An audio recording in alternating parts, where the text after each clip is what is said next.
A single dad veteran made a decision that would change everything. When 15 Hells Angels roared into town during the worst storm in decades, panic erupted. Neighbors locked their doors. Police were called. But Jack Hale, a decorated Marine with nothing but a failing garage and a 10-year-old daughter, did the unthinkable. He opened his door and invited them in. What happened next morning didn't just shock the town. It revealed a truth about courage, honor, and the men society had abandoned. Stay until the end and comment your city below so I can see how far this story travels. The sky over Millbrook, Pennsylvania had turned the color of a fresh bruise, purple, black, and swollen with rain that hadn't fallen yet but threatened everything beneath it. It was the kind of sky that made farmers check their livestock twice and mothers pull their children indoors early. The kind of sky that came with warnings scrolling across television screens and emergency alerts buzzing through cell phones with an urgency that made your stomach tighten. Jack Hale stood in the open bay door of his auto repair shop, watching the storm clouds roll in like an invading army. The air smelled metallic, charged with electricity that made the hair on his forearms stand up. Thunder rumbled in the distance, not the friendly summer kind that announced afternoon rain, but the deep threatening kind that spoke of violence and destruction. The kind of thunder that reminded him of artillery fire in places most Americans couldn't find on a map. "Dad, the weather lady says it's going to be really bad," Ella called from inside the shop. His 10-year-old daughter sat cross-legged on the worn couch in his office, her homework spread across the coffee table, though her eyes were fixed on the small television mounted in the corner. She said there's going to be winds up to 70 miles per hour and maybe tornadoes. Jack turned back toward her, his weathered face creasing into what he hoped was a reassuring smile. At 38, he looked older than his years, the kind of aging that came from carrying weight that had nothing to do with physical fitness. His dark hair was shot through with premature gray at the temples, and lines had etched themselves permanently around his eyes and mouth. Lines from squinting into desert sun, lines from grief, lines from the kind of stress that never quite left, even years after you thought you'd escaped it. "We'll be fine, sweetheart," he said, though he made a mental note to check the storm cellar behind the building. The shop was solid, built in the 1950s with thick concrete walls and a reinforced roof, but nature didn't care much about construction quality when it really wanted to make a point. "Finish your math homework. I'm going to close up the bay doors." The repair shop was modest, 2 bays, a small office, and a waiting area that had seen better days. Jack had bought it 3 years ago with his discharge pay and a small business loan he was still struggling to repay. The sign outside read, "Hale's Automotive Repair," in faded letters that needed repainting. Business was slow. It was always slow. Millbrook was a small town, population 3,847 according to the sign on Route 19, and most people took their cars to the dealership 20 miles away in the next county. Jack survived on locals who remembered him from high school, on elderly customers who appreciated his honest assessments, and on his ability to fix anything with an engine, no matter how stubborn. He hit the button to lower the first bay door, watching it descend with a grinding mechanical whir. The second door followed, sealing the shop against the coming storm. Through the small windows set high in the walls, he could see the sky growing darker by the minute. The streetlights along Main Street flickered on early, triggered by sensors that recognized the premature twilight. "Is Mom going to call?" Ella asked quietly. Jack's hand froze on the door lock. It was a question she asked less frequently now, but it still had the power to stop him cold. "I don't know, baby," he said, keeping his voice neutral. "The storm's pretty big. Cell service might go down." It was a careful answer, a diplomatic answer. The truth was that Sarah hadn't called in 6 months. The last time had been Ella's birthday in April, and even then the conversation had lasted less than 5 minutes before Sarah made an excuse about needing to go, about her new life in California being really busy right now. Jack had stopped making excuses for her absence about a year ago. Ella was smart enough to understand that her mother had chosen a different path, one that didn't include the daughter she'd left behind or the husband she'd divorced when the weight of his PTSD and their financial struggles became too much for her to carry. "It's okay," Ella said, turning back to her homework with a practiced casualness that broke Jack's heart. "I was just wondering." Jack crossed to the office and pressed a kiss to the top of her head. She smelled like the strawberry shampoo she'd insisted on buying last week, and the cinnamon gum she wasn't supposed to chew during homework time, but did anyway. "You're doing great on those fractions," he said, looking over her shoulder at the worksheet covered in careful pencil marks and the occasional eraser smudge. "Mrs. Patterson says I'm the best in class at math," Ella said, a note of pride creeping into her voice. "She says I think like an engineer." "That's because you're brilliant," Jack replied. "Takes after your old man." Ella giggled. "Dad, you barely passed algebra. You told me that story like 100 times." "Barely passed is still passing," Jack said with mock dignity. "And I'm great with numbers when they involve carburetors and compression ratios." The lights flickered once, twice, then steadied. Through the windows, Jack could see rain beginning to fall, tentatively at first, then with increasing intensity. Within seconds, it became a deluge, sheets of water hammering against the building with a roar that made conversation difficult. The storm had arrived. Jack moved through the shop, checking windows, making sure everything was secure. The building groaned under the assault of wind that had picked up suddenly, finding every gap and crack to howl through. This was going to be bad. Possibly the worst storm Millbrook had seen in years. He grabbed 2 flashlights from his toolbox, checked that both had fresh batteries, and set them on his desk where they'd be easy to find if the power went out. "Dad," Ella's voice carried a note of worry. "The TV says the tornado warning got upgraded. They're saying everyone should shelter in place." "We're good here," Jack assured her, though he was already calculating distances and timing. The storm cellar was accessible through a door in the back storage room, 15 feet of sprint through the shop if they needed it. "Come help me get some supplies together, just in case." They worked together gathering bottled water, the first aid kit, a battery-powered radio, and blankets from the storage closet. Jack added a box of granola bars and Ella's favorite stuffed rabbit, a worn creature named Mr. Whiskers she'd had since she was 3 and would never admit she still needed but always slept with. Preparation was something the Marine Corps had beaten into him until it became instinct. Proper preparation prevented poor performance, the 5 Ps his drill instructor had screamed at recruits until they recited it in their sleep. The rain hammered harder. The building shook with each gust of wind. Jack was considering whether they should move to the cellar when he heard it, a sound that cut through the storm's roar like a knife through fabric. The deep, throaty rumble of motorcycle engines. Not just 1 or 2, but many. A pack, a herd. A formation moving together through weather that should have kept any sensible person off the road.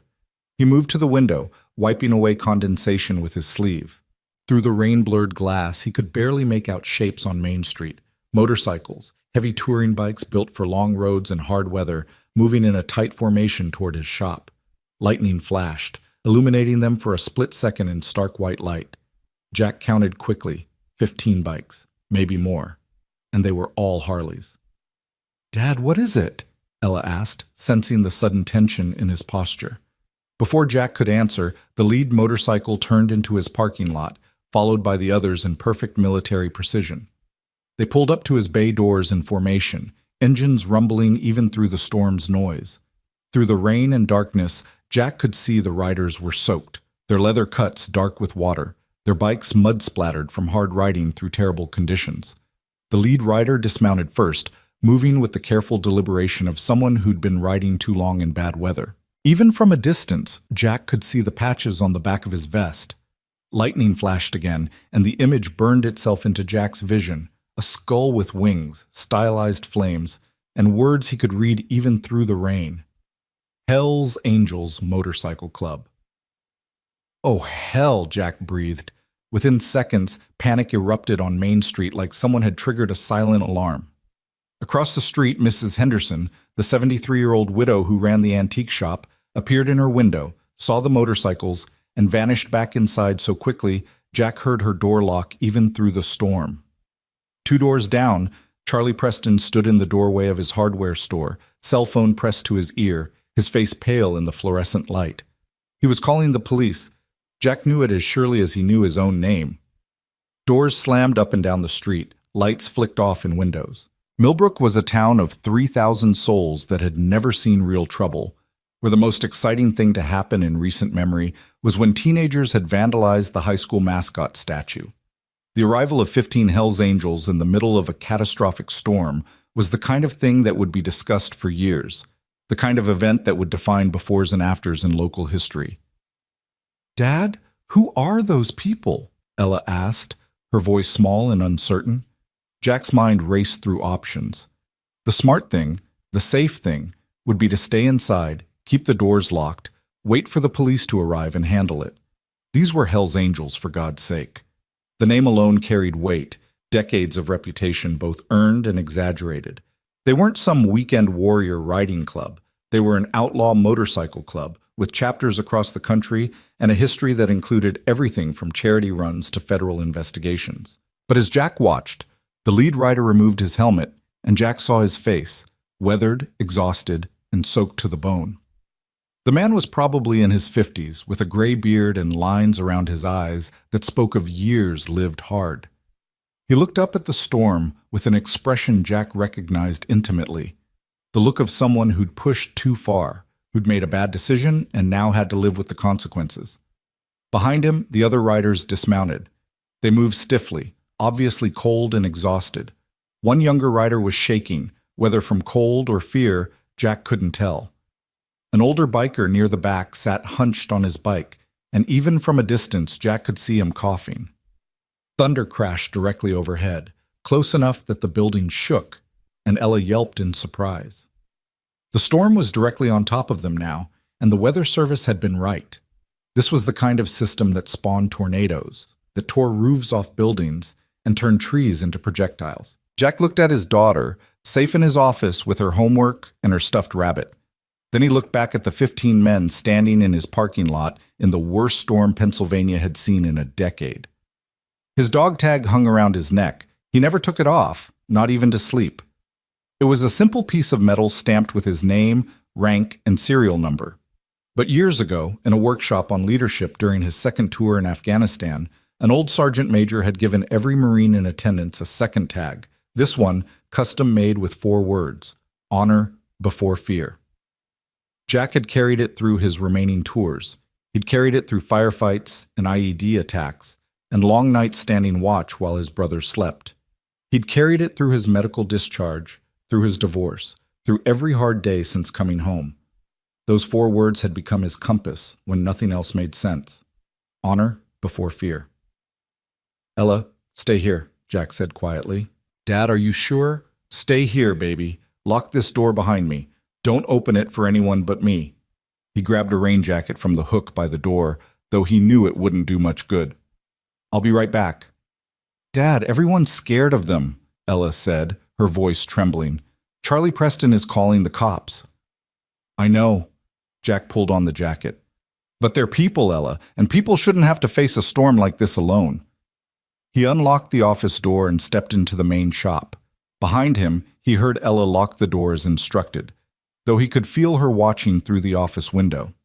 He crossed to the bay door, his heart pounding hard enough that he could feel it in his throat. His hands shook slightly as he reached for the button. Not from fear exactly, but from the weight of the decision he was making. Every rational part of his brain screamed at him to stop. These were Hell's Angels, outlaw bikers, men who lived by their own rules and had a reputation that preceded them like a shadow. This was stupid. This was dangerous. This could end badly in 100 different ways. But Jack's finger was already pressing the button. The bay door began to rise with a grinding mechanical whir that sounded impossibly loud in the storm-filled night. Rain hammered through the widening gap, blown horizontal by wind that was approaching dangerous speeds. Through the opening, Jack could see the 15 riders watching him with expressions ranging from surprise to suspicion to something that might have been desperate hope. The lead rider took a step forward, his hands visible and empty at his sides, a gesture of peace that Jack recognized from 1,000 tense encounters in war zones. He was big, probably 6'2" and solid, with the kind of build that came from years of physical work rather than gym workouts. His vest was heavy leather, worn soft with age and weather, adorned with patches that told a story Jack didn't know how to read. When the door was halfway up, Jack ducked under it and stepped out into the storm. Rain hit him like a physical force, soaking through his jacket in seconds. The wind tried to push him backward, and he had to brace himself against the building. "You folks look cold," Jack shouted over the storm, his voice barely carrying the 10 feet to where the lead rider stood. "You're welcome to come inside." For a moment, nobody moved. The riders looked at each other, then back at Jack, as if trying to determine whether this was a trap, whether he was serious, whether this mild-mannered mechanic standing in the rain was really inviting 15 Hells Angels into his shop in the middle of a catastrophic storm. The lead rider took another step forward, close enough now that Jack could see his eyes. Sharp blue, intelligent, and deeply weary. "You sure about that, brother?" he asked, his voice carrying a Texas drawl. "A lot of folks see these patches and make assumptions." "I see 15 people getting hammered by a storm that's only going to get worse," Jack replied. He had to shout now. The wind was screaming through the gap between buildings, carrying rain in sheets. "I see riders who need to get out of this weather before someone gets hurt. What you're wearing doesn't change that." Across the street, lights blazed on in the sheriff's office. Jack could see movement inside. Sheriff Tom Morrison and his deputy pulling on rain gear, preparing to come out and handle what they undoubtedly saw as a situation. Jack had maybe 2 minutes before authority arrived and made this decision for him. "We're not here to cause trouble," the lead rider said. His eyes flicked past Jack to the shop, then to the street where neighbors were watching from windows. "And we damn sure don't want to bring trouble to someone offering help. Maybe we should just—" "No." Jack's voice carried a note of command that surprised him. The voice of the staff sergeant he'd been a lifetime ago. The voice that had given orders to men in combat. "You're not riding another mile in this. That storm front is rotating. Weather Service says possible tornadoes. You're coming inside and we're not debating it." Lightning split the sky so close that the thunder was instantaneous, a crack that felt like the sky breaking open. The younger rider who'd been shaking lost his footing, stumbling against his bike. 2 of the other riders caught him, holding him steady. Jack could see now that the kid, he couldn't have been more than 22, was soaked and shivering violently past the point of safety. "Inside," Jack said again, gesturing to the open bay. "Now, before one of you ends up with hypothermia or worse." The lead rider held Jack's gaze for a long moment, some kind of calculation happening behind those blue eyes. Then slowly he nodded. "Ryder," he said, extending his hand. "Ryder Jones." "Jack Hale." Jack took the offered hand, feeling the firm grip of someone who meant what they said. "Get your people inside, Ryder. We'll sort everything else out once we're all dry." Ryder turned to his crew. "You heard the man? Let's move." The bikers didn't need to be told twice. They rolled their motorcycles into the shop's parking area just outside the bay, killed the engines, and moved inside with the practiced efficiency of men who had done this before, though probably never under these circumstances. They filed past Jack, each one nodding or murmuring thanks, their boots tracking water and mud across his concrete floor. Jack watched them come in, counting. 13, 14, 15, all accounted for. He hit the button to lower the bay door, and as it descended, he caught one last glimpse of Main Street, of faces in windows, of Sheriff Morrison stepping out of his office, of a town watching in disbelief as their local veteran mechanic, the quiet single dad who fixed cars and kept to himself, sheltered a motorcycle club that most people crossed the street to avoid. The door sealed shut with a heavy clang, muffling the storm's roar to a distant rumble. Inside the shop, 15 Hells Angels stood dripping on his floor, looking around with a mixture of relief and wariness. They were an intimidating sight, leather-clad, heavily tattooed, with the kind of presence that filled a room and made everything else seem smaller. Several were older, in their 50s or 60s, with gray in their beards and lines in their faces that spoke of long roads traveled. Others were younger, but all of them carried themselves with the same careful awareness that Jack recognized from military life. Men who'd learned to watch their surroundings, to assess threats, to never be caught unprepared. The youngest one, the kid who'd been shaking, stumbled to the wall and leaned against it, his teeth chattering audibly. His lips had a blue tinge that Jack didn't like. "Someone get him sitting down," Jack ordered, pointing to the waiting area couch. "And start getting out of those wet clothes if you've got anything dry." 2 of the older bikers immediately moved to help the kid, guiding him to the couch with surprising gentleness. Ryder watched Jack with an expression that was hard to read. Respect, maybe, mixed with curiosity. "You got any idea what you just did?" Ryder asked quietly. "Probably made a lot of my neighbors nervous," Jack admitted. He pulled off his soaked jacket and hung it on a hook, trying to appear calmer than he felt. His heart was still racing, adrenaline singing through his veins. But it's my shop, my choice. You folks needed help. I had the means to provide it. Seems pretty straightforward to me. Not many people see it that way when we pull up, Ryder said. There was something in his voice, not quite bitterness, but a bone-deep weariness with judgment, with assumptions, with being treated as a threat before being seen as human. Most folks see the patches and decide they know everything they need to know about us. Then most folks are missing out on the whole story, Jack replied. He moved toward the storage closet where he kept emergency supplies. I spent too many years having people make assumptions about me based on a uniform. Seemed like a good lesson to remember. He emerged with an armful of shop towels and an old blanket. Not much, but better than nothing. He tossed towels to the nearest riders, who caught them gratefully and began drying off. The blanket he brought to the young kid on the couch, who was still shaking despite being out of the storm. "What's your name, son?" Jack asked, wrapping the blanket around the kid's shoulders. Tommy, the kid managed through chattering teeth. Tommy Reeves. Okay, Tommy, you're going to be fine. We just need to get you warmed up. Jack turned to Ryder. How long were you riding in that? 4 hours, Ryder admitted. Maybe 5. We were trying to outrun the front, but it caught us about an hour outside Harrisburg. Been fighting it since then, looking for someplace to hole up. Every motel we passed was either full or didn't want to rent to you, Jack finished. Yeah. Ryder's jaw tightened. That about covers it. Jack felt anger kindle in his chest, not at the bikers, but at a world that would leave 15 people to face a dangerous storm because of the patches on their backs. Well, you're here now, he said. Let me see what else I can dig up. He headed toward his office, where Ella would be waiting, probably scared and confused and needing reassurance that her dad hadn't lost his mind. As he approached the door, he could see her face pressed against the office window, her eyes wide as she watched the Hells Angels filling the shop. Jack knocked softly. It's me, baby. Open up. The lock clicked, and Ella pulled the door open. She looked up at him with an expression that was equal parts frightened and curious. Dad, are those really Hells Angels? They're people who needed help, Ella. That's what matters. Jack crouched down to her level, putting his hands on her shoulders. I need you to be brave right now, okay? These men aren't going to hurt us. They just need somewhere safe to wait out the storm. But everyone's scared of them, Ella whispered, her eyes darting past him to where the bikers were toweling off and settling in. Mrs. Henderson ran away and Charlie was calling the police and I know, Jack said gently, but being scared of someone doesn't mean they're actually dangerous.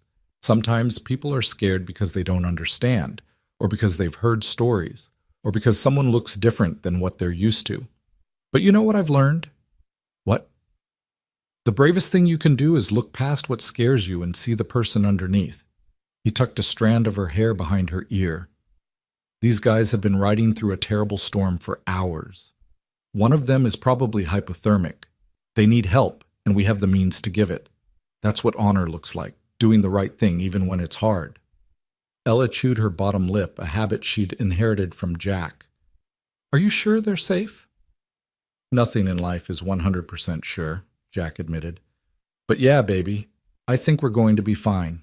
And I think maybe we're going to teach this town something about judging people by their covers. A sound from the shop made them both turn. Someone was knocking on the front door. Through the glass, Jack could see Sheriff Morrison and his deputies standing in the rain, their faces grim and determined. Behind them, Jack could make out other townspeople gathering despite the weather. Charlie Preston, with his cell phone still out, probably recording everything. Mrs. Henderson's son James, who'd played football with Jack in high school, and at least a dozen others, drawn by news spreading faster than the storm itself. Stay here, Jack told Ella. This might get complicated. He crossed the shop, very aware of 15 pairs of eyes watching him, very aware that what happened in the next few minutes would set the tone for everything that followed. Ryder had moved to stand near his crew, his posture protective but not threatening, a man ready to defend his people but hoping it wouldn't come to that. Jack unlocked the front door and opened it just enough to lean out. Rain immediately soaked the side of his face. Evening, Tom. Sheriff Tom Morrison was 63 years old, 3 months from retirement, and had never dealt with anything more serious than drunk drivers and the occasional domestic dispute. He looked at Jack with a mixture of concern and frustration. "Jack, what in God's name are you doing?" "Providing shelter during a storm," Jack said evenly. "That a problem?" "You let 15 Hells Angels into your shop," Tom said, stating the obvious. "Do you have any idea to—" "I let 15 people out of dangerous weather," Jack interrupted.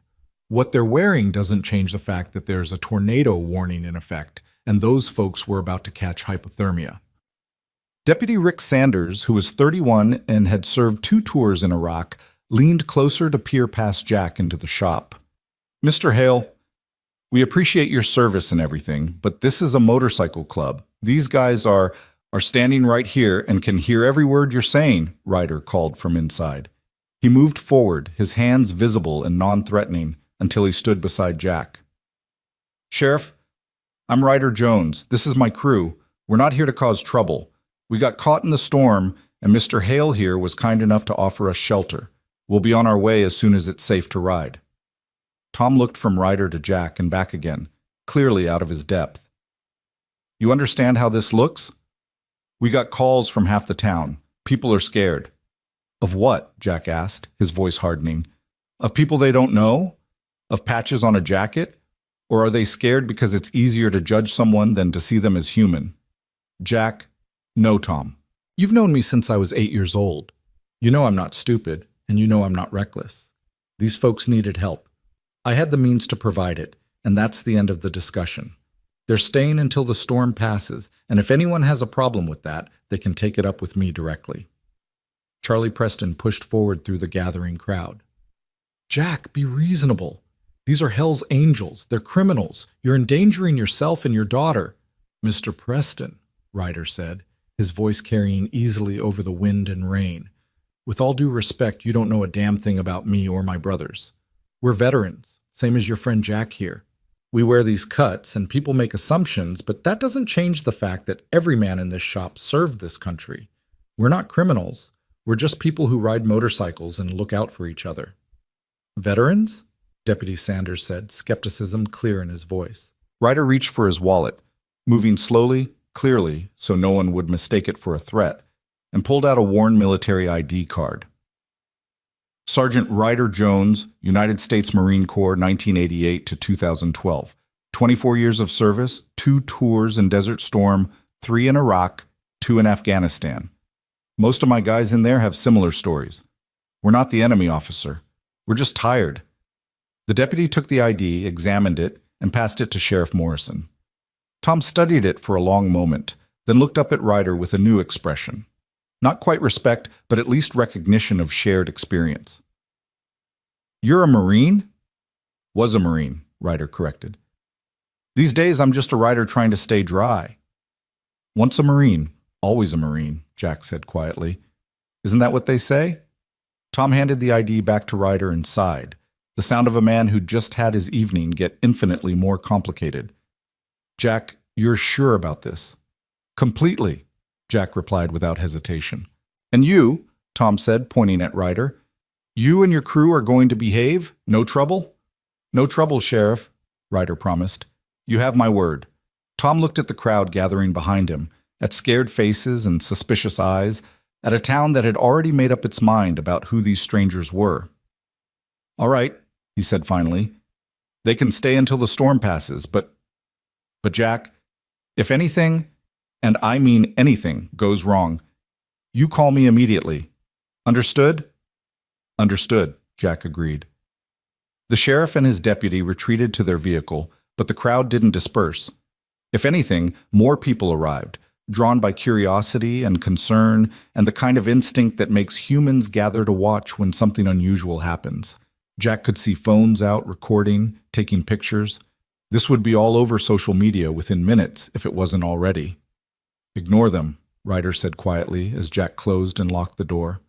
"They'll get bored eventually." "Maybe," Jack replied, though he doubted it. Small towns had long memories and loved stories. This one would be repeated for years.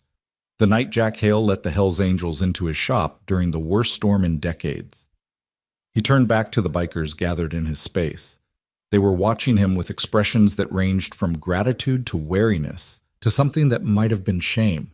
Men who'd learned not to expect kindness, who'd been turned away so often that acceptance felt like a trap. "All right," Jack said, clapping his hands together. "Let's get practical. I've got more towels in storage and I can make coffee. It's not much, but it's hot and it's wet. Anyone hurt? Anything that needs immediate attention?" The bikers looked at each other, then at Ryder, who seemed to be their spokesman. "Tommy needs warming up," Ryder said, gesturing to the young man wrapped in Jack's blanket. "And Brick's been coughing for the last hour. Probably just a cold, but let me see." Jack crossed to the older biker Ryder had indicated, a massive man in his 60s, with a gray beard that reached his chest and hands the size of dinner plates. "I'm Jack. That cough sounds rough." "It's nothing," Brick rumbled, his voice like gravel in a cement mixer. Then he started coughing again, a wet, rattling sound that Jack didn't like at all. "How long you been sick?" "Few days, maybe a week." Brick shrugged like it was inconsequential. "Had worse." Jack put a hand on the man's forehead and found it burning hot. "You're running a fever. You need to get out of those wet clothes and get warm. Anyone else feeling sick?" Most of the bikers shook their heads, though a few looked like they were probably fighting the same cold Brick had. They'd been on the road, sleeping rough or in cheap motels, riding in all weather. Of course they were getting sick. It was a wonder more of them weren't falling apart. "Okay," Jack said. "Here's what we're going to do. I've got dry clothes in my office. Nothing fancy, just work clothes. But it's better than wet leather. You're all welcome to change. I'll get that coffee going, and I've got some canned soup we can heat up. Not gourmet, but it'll put something hot in your stomachs." "You don't have to do all this," one of the younger bikers said. He was maybe 30, with intricate tattoos covering both arms, and a facial scar that looked like it had come from something sharp. "You already did more than enough by letting us in." "Yeah, well, I let you in, so now you're my responsibility until this storm passes," Jack replied. "Marines don't do half measures. Either I help or I don't. I chose to help, so we're doing this right." Ryder smiled, the first real smile Jack had seen from him. "You really are a jarhead, aren't you?" "Staff Sergeant Hale, 2nd Battalion, 5th Marines," Jack confirmed. 3 tours in Afghanistan, 1 in Iraq. Got out in 2015 after an IED decided to rearrange my spine. "You?" "Sergeant Jones, 1st Battalion, 3rd Marines. Started in the Gulf, ended up in Helmand Province." Ryder extended his hand again, and this time when Jack shook it, there was a different quality to the gesture, the recognition of shared experience, of brotherhood forged in combat. "Good to meet you, brother." "Likewise." The tension in the room shifted perceptibly. The bikers, who'd been standing in defensive clusters, began to relax slightly. It was still awkward, 15 strangers in a space meant for 2 or 3, but the air of potential violence had dissipated. They were just people now, tired and wet and grateful for shelter. Jack grabbed his keys and headed for the storage room where he kept his personal effects. Behind him, he heard the soft sound of Ella's office door opening, and when he turned, his daughter was standing there with her arms full of something. "Dad?" she said hesitantly. "I thought maybe they'd be cold." She was holding an armful of blankets, every spare one Jack owned, plus the comforter from her own bed. She looked terrified and brave simultaneously, a 10-year-old girl offering comfort to men who looked like they'd stepped out of a nightmare, but who were, in the end, just human. The shop went completely silent. 15 battle-hardened bikers stared at this small girl with her armful of blankets, and Jack watched several of them swallow hard, watched eyes that had seen too much soften with something that looked like pain. Ryder crouched down, bringing himself to Ella's level. "What's your name, darlin'?" "Ella," she whispered. "That's a beautiful name." "I'm Ryder." He gestured to the blankets. "Are these for us?" Ella nodded, not quite meeting his eyes. "My dad says you've been riding a long time in the storm. I thought you might be cold." "You thought right," Ryder said gently. He reached out slowly, giving Ella time to pull back if she wanted, and took the blankets from her arms. "This is one of the kindest things anyone's done for us in a long time. Thank you, Miss Ella." "You're welcome," Ella said, then looked up at her father for confirmation that she'd done the right thing. Jack felt his throat tighten with an emotion he couldn't quite name. Pride, certainly. Love, absolutely. But also a deep gratitude that his daughter, despite everything she'd been through, despite a mother who'd left and a father who struggled in a life that was harder than any child should be, still had the capacity for compassion. "That was perfect, baby," he said softly. Ryder stood and turned to his crew, holding the blankets. "Hear that, boys? Little Miss Ella here thinks we might be cold. Anyone need a blanket?" Every hand went up, not because they were all cold, Jack suspected, but because accepting this child's gift was a way of honoring the courage it took to offer it. Ryder distributed the blankets with the care of someone handling precious artifacts, and each biker who received one murmured thanks in Ella's direction. The youngest one, Tommy, who was still shivering despite the shop being warmer than outside, received Ella's own comforter, the one with the stars and moons pattern she'd picked out herself. He wrapped it around his shoulders, and Jack watched a tear slide down the kid's face. "Hey, Tommy," Ella said, moving closer despite her obvious nervousness. "Are you okay?" "Yeah," Tommy managed, his voice thick. "Yeah, It's just been a really long day, and people don't usually—" He trailed off, unable to finish. "My dad says people should be nice to each other," Ella said simply. "Even if they don't know each other, especially then." "Your dad's a smart man," Tommy said, "and you're a really brave kid."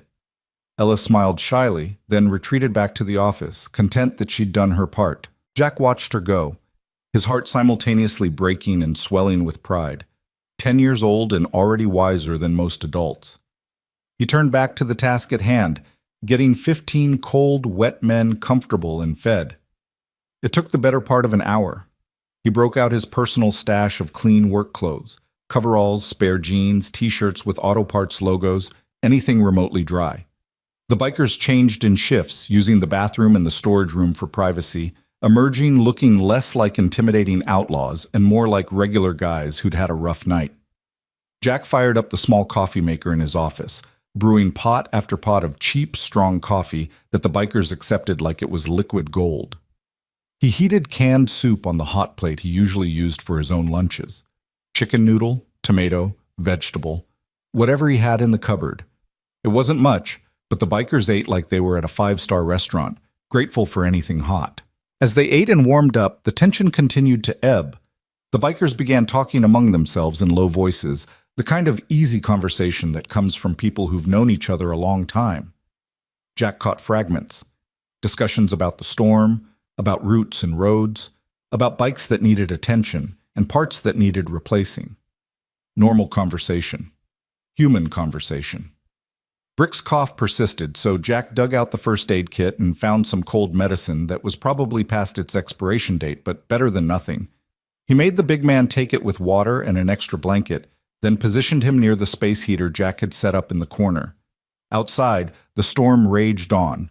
Rain continued to hammer the building, and the wind had reached a steady howl that occasionally escalated to a scream when a particularly strong gust hit. The lights flickered periodically, and Jack kept the flashlights close, expecting power to fail at any moment. Ella had returned to her homework, but Jack could see her watching the bikers with fascination. They, in turn, seemed acutely aware of her presence, careful to moderate their language and behavior. Jack appreciated it. These men were making an effort to be appropriate guests despite circumstances that couldn't have been stranger. Ryder settled onto the floor near Jack's desk, a cup of coffee in his hands, and a tired contentment on his face. "You really didn't have to do all this," he said quietly. "The shelter would have been enough." "My dad was a Marine," Jack replied, dropping down to sit beside him. "He used to say that honor wasn't about doing the minimum required. It was about doing the maximum possible. I guess that stuck." "Good lesson." Ryder sipped his coffee. "Your old man still around?" "Died when I was 15, heart attack." Jack stared at his own coffee, remembering. "Never got to tell him I joined up. Always wondered if he'd have been proud." "He would have been," Ryder said with certainty. "You turned out good, Jack Hale. Better than good. You're the kind of Marine that makes the rest of us look better by association." "I don't know about that," Jack demurred. "I'm just a guy trying to do right. That's exactly what I'm talking about." They sat in comfortable silence for a moment, the kind that happens between people who understand each other without needing constant conversation. Around them, the other bikers were settling in, some dozing despite the storm, others talking quietly. A few staring at their phones trying to get a signal that would let them call family and report they were safe. "Can I ask you something?" Jack said after a while. "Shoot." "Why the hell's Angels? I mean, you're a Marine. 24 years of service. You could have done anything after you got out. Why this?" Ryder was quiet for a long time, long enough that Jack thought maybe he wasn't going to answer. Then he said, "What do you know about coming home, Jack?" "Enough," Jack replied quietly. "Then you know it's not easy. You know that one day you're living on a phobie in some desert hellhole, and the next day you're back in the world where nobody understands what you've been through or why you can't just turn it off and be normal again. You know about the nightmares and the way loud noises make you reach for weapons that aren't there anymore. You know about feeling like a stranger in your own country." Jack nodded. He knew all of that intimately. "Well, after I got out, I tried the normal thing, got a job at a factory, tried to settle down. But I couldn't make it work. Couldn't connect with people who'd never served. Couldn't explain the things I'd seen or done. I was drowning, Jack. Drowning in a world that wanted me to smile and pretend like 24 years at war hadn't changed me." "So you found the club," Jack said, understanding. "So I found the club," Ryder confirmed. "And suddenly I was with people who got it. People who'd been there, who'd seen things, who understood that coming home doesn't mean the war's over. We ride together, we look out for each other, and nobody judges us for being broken in ways civilians can't understand." "You're not broken," Jack said. Ryder smiled sadly. "We're all broken, brother. Some of us just hide it better than others." Thunder crashed overhead, close enough that the lights flickered ominously. Ella yelped from the office, and Jack started to rise, but Ryder was faster. "Hey there, Miss Ella," Ryder said, moving to the office door. "You doing okay?" "I don't like thunder," Ella admitted, her voice small. "Yeah? Well, can I tell you a secret?" Ryder crouched down. "Neither do I. Loud noises make me jumpy. Have ever since I came back from overseas. But you know what helps?" "What?" "Remembering that it's just noise. It can't hurt you. It's just the sky being dramatic." He glanced at Jack for permission, then said, "You want to sit with us for a bit? Your dad and I are just talking. You're welcome to join us if you want." Ella looked at Jack, who nodded encouragement. She emerged from the office, clutching Mr. Whiskers, her stuffed rabbit, and settled between Jack and Ryder like she'd known them both her whole life. Jack put an arm around her shoulders, and she leaned into him with the trust that only children have, the certainty that as long as Dad was there, everything would be okay. "Mr. Ryder was in the Marines too," Jack told her. "He served even longer than I did." "Did you know my dad over there?" Ella asked. "No, darlin'. We were in different units, different times, but we're still brothers in a way. Marines always are." "Dad says the Marines taught him to be brave," Ella said. "Is that right?" Ryder looked at Jack with amusement. "What else did Dad say?" "That being brave doesn't mean you're not scared. It means you do the right thing even when you are scared." "Your dad's a smart man," Ryder said, "and he's right.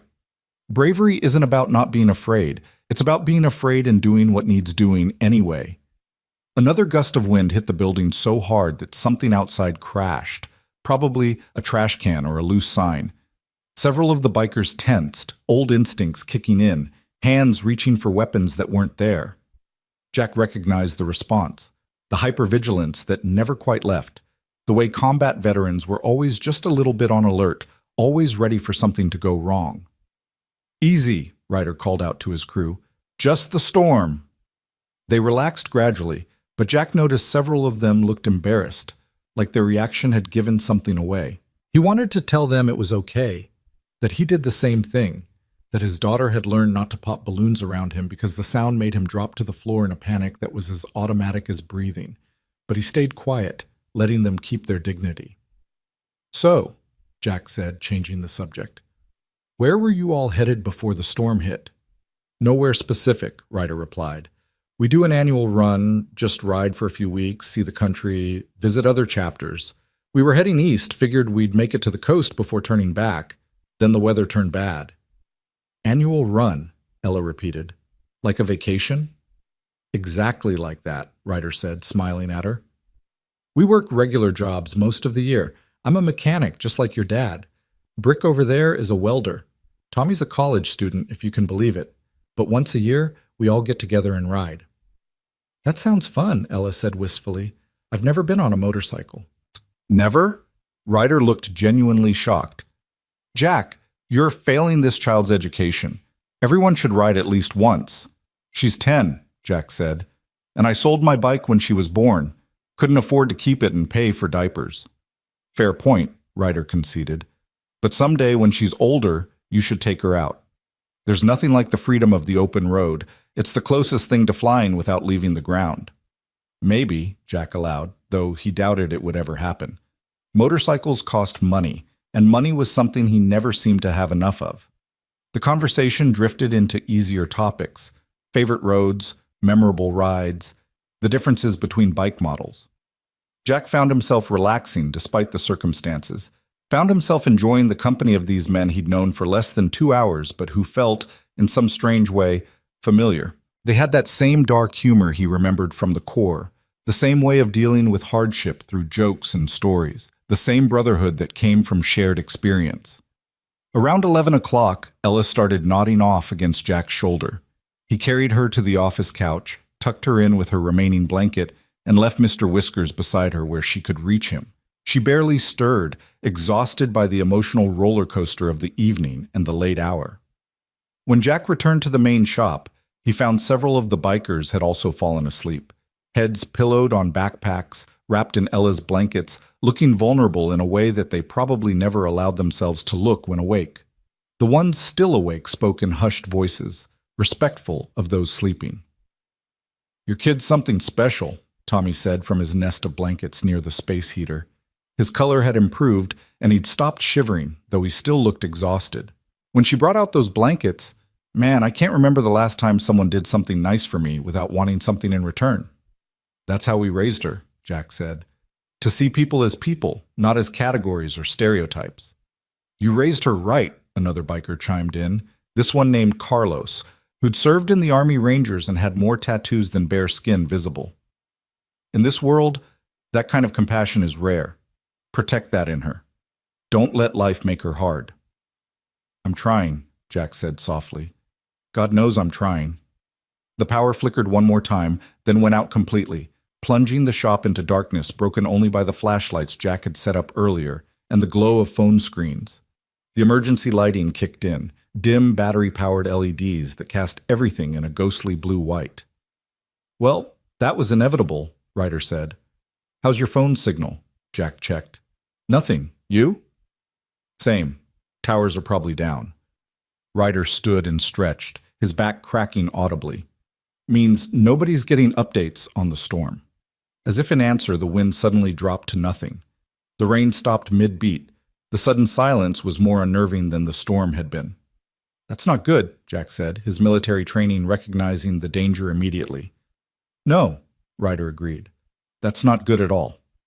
They moved to the window, pressing their faces against the glass to look out at Main Street. In the emergency lighting from various buildings, they could see trees bent at impossible angles, debris scattered everywhere, and an eerie green tint to the sky that made Jack's stomach drop. Everyone up, Ryder commanded, his voice carrying the authority of a man used to being obeyed in crisis situations. Now, we need to move. The bikers woke instantly, no grogginess or confusion, just immediate alertness that spoke of years of training. They were on their feet in seconds, looking to Ryder for direction. Tornado? Carlos asked. Probably, Jack confirmed. He ran to his office, scooped up Ella despite her sleepy protests, and grabbed the emergency supplies he'd prepared earlier. Storm cellar, back of the building. Let's go. They moved as a unit, 15 bikers, 1 veteran, and 1 confused, half-asleep child, through the shop toward the back storage room. Jack led the way, Ella in his arms, with Ryder right behind him, keeping the others organized. Tommy, help Brick move faster. Carlos, grab those supplies. Everyone stays together. Nobody gets left behind. Jack hit the storage room and threw open the cellar door, revealing concrete steps leading down into darkness. The cellar was small, meant for maybe 6 people at most, But it was solid, built in the 1950s when people took civil defense seriously, reinforced concrete and steel meant to withstand bombs. "Down," Jack ordered. "Quickly." The bikers filed down, packing into the space with military efficiency, making room for each other without complaint. Jack came last, pulling the heavy steel door shut behind him and throwing the bolt that sealed them in. The space was cramped. 15 large men, one adult, and one child pressed together in an area that measured maybe 8 by 10 feet. But nobody complained. "Dad, what's happening?" Ella asked, fully awake now and scared. "Just being careful, baby," Jack said, holding her close. "The storm's doing something weird, and this is the safest place to be." They huddled in the darkness, flashlights providing small islands of light. Jack found the battery-powered radio and turned it on, searching for a station that was still broadcasting. Static filled most frequencies, but finally he caught a local station. Repeating, tornado confirmed on the ground, currently tracking through downtown Millbrook, moving northeast at 30 miles per hour. "This is an extremely dangerous situation. If you are in Millbrook, take cover immediately. Get to your lowest floor, away from windows." The radio cut out as the tornado hit. The sound was unlike anything Jack had ever heard. Worse than incoming mortars, worse than IEDs, worse than anything his combat experience had prepared him for.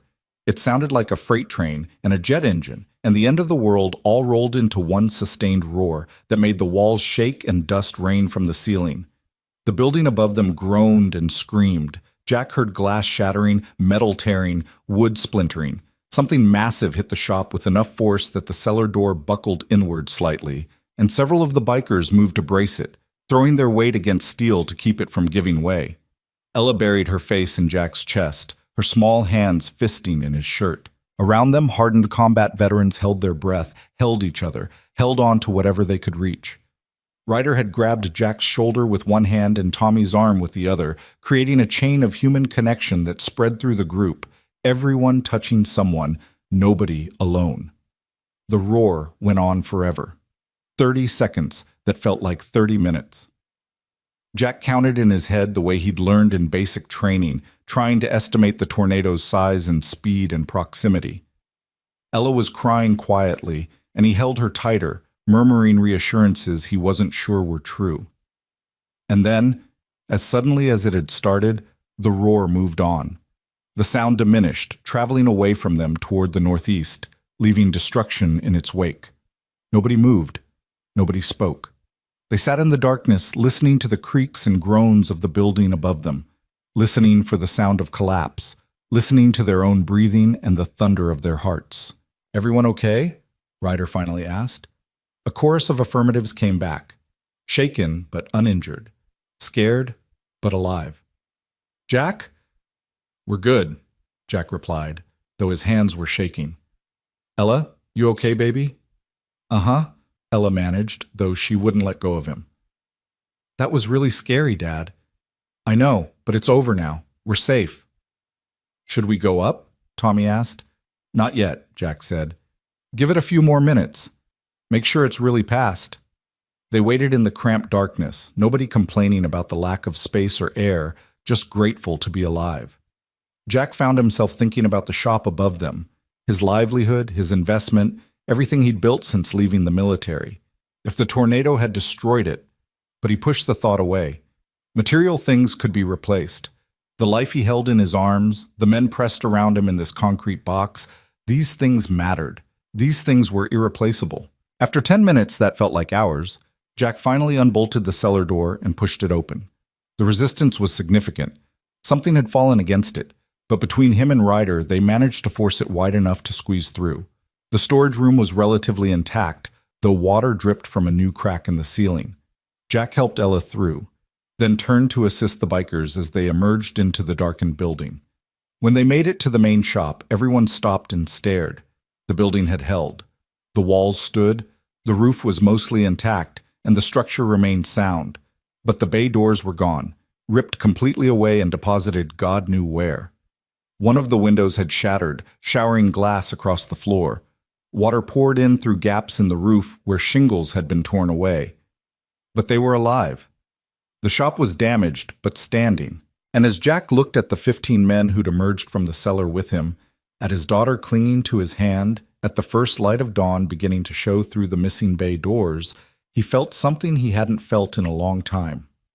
Hope. "Well," Ryder said, surveying the damage with the practical eye of someone who'd seen worse, "I guess we've got some cleanup to do." "You don't have to," Jack started. "Brother," Ryder interrupted, "you saved our lives tonight. Twice. Once when you let us in, and once when you got us to that cellar. We owe you." He turned to his crew. "What do you say, boys? Feel like returning a favor?" Every single biker nodded. As dawn broke over Millbrook and the residents emerged to survey the damage the tornado had wrought, they would find something they never expected to see: 15 Hells Angels working alongside a single dad veteran, beginning the long process of rebuilding what the storm had broken. But that was a story for the morning. For now, in the pre-dawn darkness, a different kind of brotherhood had been forged. One built on trust, on compassion, on the simple act of opening a door when everyone else had theirs locked tight. Jack Hale had made a choice guided by 4 words engraved on a dog tag: honor before fear. He had no idea yet just how much that choice would change everything. The first rays of sunlight filtered through the gaping holes where Jack's bay doors had been, painting the destruction in shades of gold and amber that made everything look almost beautiful if you didn't look too closely at the details. Jack stood in the opening, surveying what remained of Main Street with a hollow feeling in his chest that had nothing to do with physical injury and everything to do with the crushing weight of reality settling over him like a wet blanket. Millbrook looked like a war zone. Not the sanitized version you saw in movies, but the real thing, the kind Jack remembered from Helmand Province after particularly bad engagements. Trees that had stood for 100 years lay across the street like fallen soldiers, their root systems exposed and vulnerable. The hardware store's roof had partially collapsed, leaving Charlie Preston's building looking like a dollhouse someone had stepped on. Cars sat overturned in positions they'd never reached under their own power. Power lines draped across everything like deadly spider webs, sparking occasionally with blue-white flashes that made Jack's teeth ache. Mrs. Henderson's antique shop had lost its entire front window display, and he could see furniture scattered across the sidewalk. Victorian chairs and Depression-era lamps lying in puddles like drowning victims. The old maple tree in front of the post office, the one that had been planted when the town was founded in 1847, had been snapped in half 20 feet up, its crown driven through the roof of the building next door like a spear. "Jesus," Ryder breathed, coming to stand beside Jack. His voice carried the same hollow note that Jack felt. "Looks like Fallujah after the Marines came through." "Yeah," Jack agreed quietly. "Yeah, it does." Behind them, the other bikers emerged one by one, each stopping to stare at the devastation with expressions that ranged from shock to grim acceptance. These were men who'd seen destruction before, who'd walked through the aftermath of bombs and artillery strikes. But there was something uniquely terrible about seeing it happen to an American town, to a place that was supposed to be safe. Ella squeezed between Jack and Ryder, still clutching Mr. Whiskers, her eyes going wide as she took in the scene. "Dad, is everyone okay?" It was the question Jack had been dreading because he didn't know the answer. The tornado had carved a path right through downtown. There were at least 50 buildings in its track, and God only knew how many people had been inside them when it hit. The sheriff's office was dark, either without power or empty. He couldn't tell which. No emergency vehicles were visible yet, though Jack could hear sirens in the distance, coming closer. "I don't know, baby," he said honestly, "but we're going to find out, and then we're going to help whoever needs it." Movement across the street caught his attention. A door opened in one of the buildings that looked relatively intact, and a figure stumbled out. Mrs. Henderson, moving like someone who'd just been through a washing machine, her white hair disheveled and her dress torn. She made it 3 steps before her knees gave out, and she went down hard on the debris-strewn sidewalk. Jack was moving before he consciously decided to, his combat medic training overriding everything else. He covered the distance in seconds, Ryder matching him stride for stride, and they reached Mrs. Henderson just as she was trying to push herself up on shaking arms. "Easy now," Jack said, putting a hand on her shoulder. "Mrs. Henderson, it's Jack Hale. Are you hurt?" The old woman looked up at him with eyes that were glazed with shock. Jack? Oh, Jack, it was so loud. The noise. And my shop. All my beautiful things. I know, Jack soothed. He ran through a quick assessment, checking for obvious injuries. No bleeding he could see, no obvious breaks. Can you tell me where you hurt? Everywhere, she whispered. But nothing's broken. I hid in my bathroom, just like they said to do on the television. I heard everything breaking, heard the walls shaking, and I thought I was going to die, Jack. I thought that was the end. But you didn't die, Jack said firmly. You did exactly right. And you're alive, and that's what matters. Can you stand? With Jack and Ryder's help, Mrs. Henderson got to her feet, though she swayed dangerously. Ryder kept a steady hand on her elbow, his expression gentle in a way that transformed his weathered face. Ma'am, I'm Ryder, he said. Why don't we get you somewhere you can sit down properly? Do you have anyone we should call? Mrs. Henderson blinked at him, seeming to really see him for the first time. Her eyes went to the Hells Angels patch on his vest, still visible even though he'd changed into dry clothes, his cut now worn over a borrowed t-shirt from Jack's collection. Jack watched her face cycle through confusion, recognition, and then something that looked like embarrassment. You're one of them, she said. One of the motorcycle men from last night. I called you criminals. I said Jack was a fool for letting you in his shop. Yes, ma'am, Ryder said evenly. You did say that. And here you are helping me, Mrs. Henderson's voice cracked. Here you are, and I was so hateful, and— Ma'am, Ryder interrupted gently. You were scared. People say things when they're scared. What matters is right now, and right now you need help. So let's worry about getting you safe and leave the apologies for later when everyone's had some sleep. More doors were opening now along Main Street. People emerged like survivors of some apocalyptic event, stumbling over debris, calling for neighbors, searching for loved ones.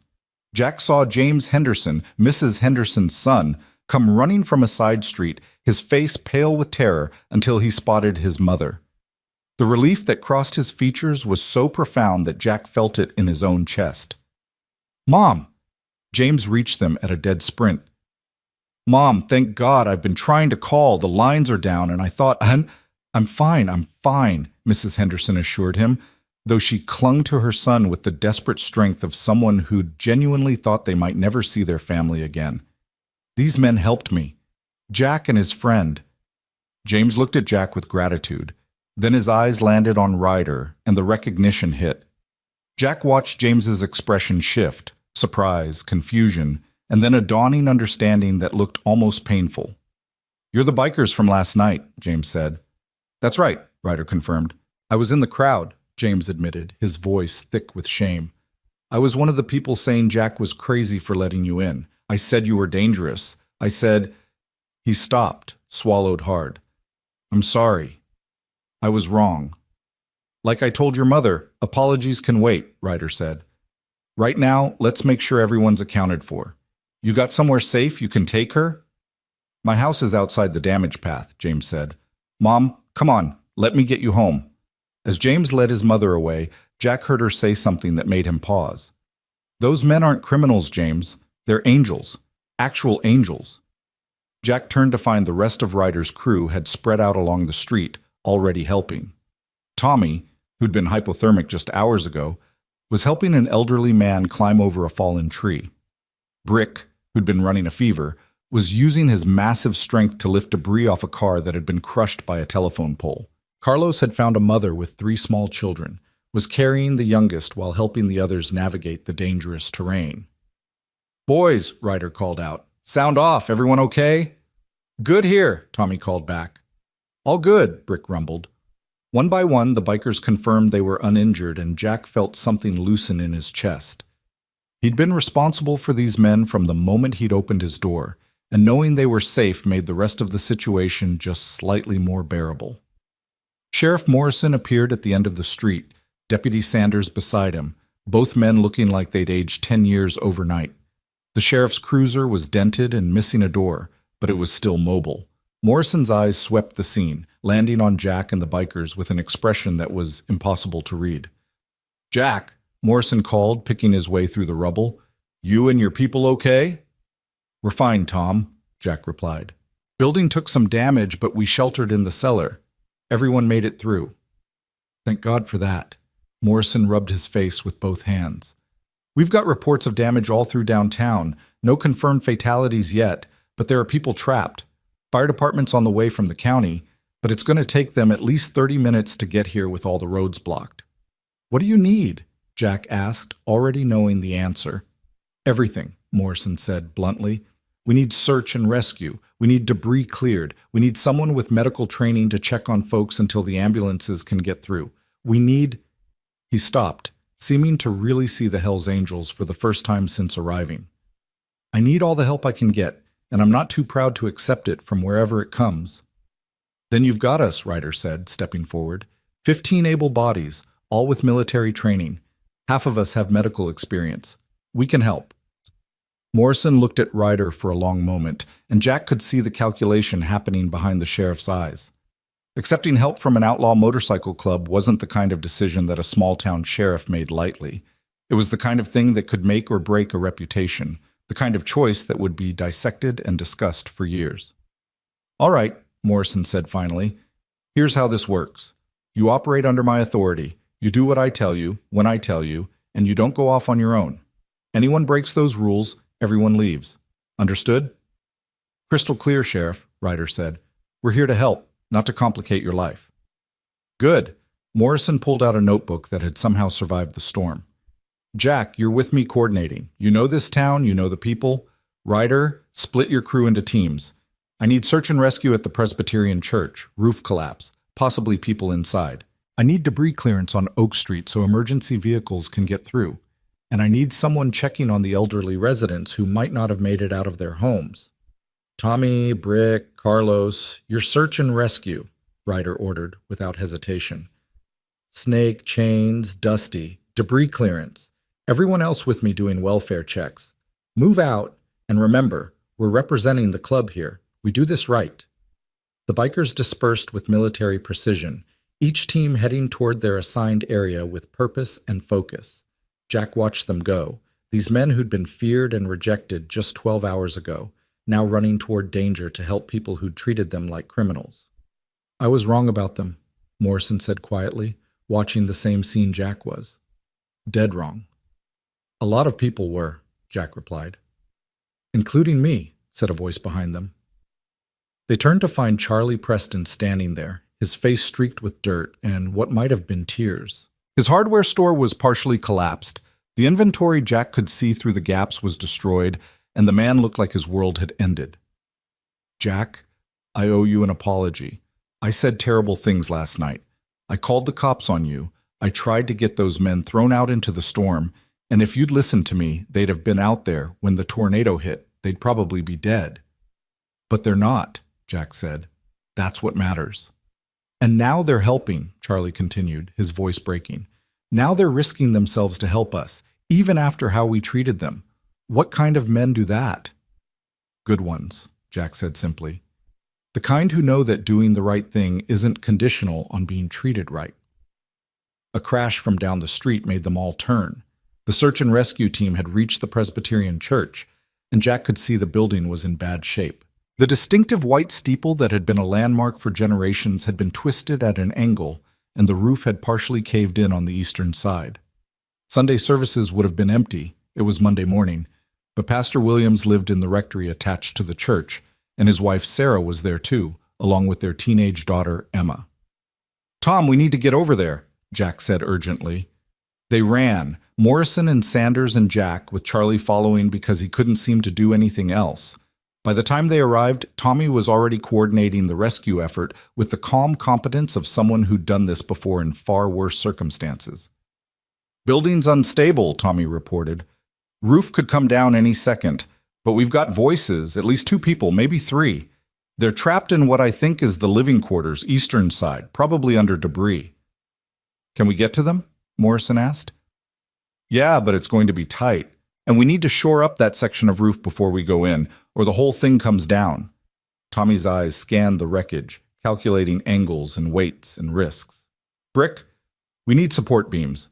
Anything that'll hold weight. Check the hardware store. On it, Brick called, already moving. Jack stepped forward. I'm going in with you. Jack, you don't have to... Morrison started.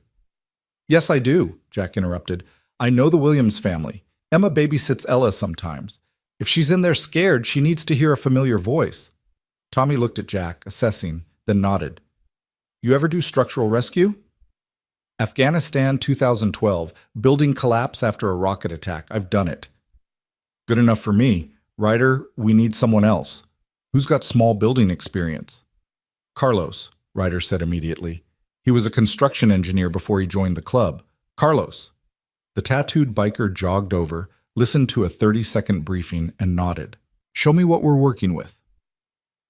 For the next 15 minutes, Jack watched Tommy and Carlos work with the kind of professional competence that made Morrison's earlier concerns about criminals look absurd.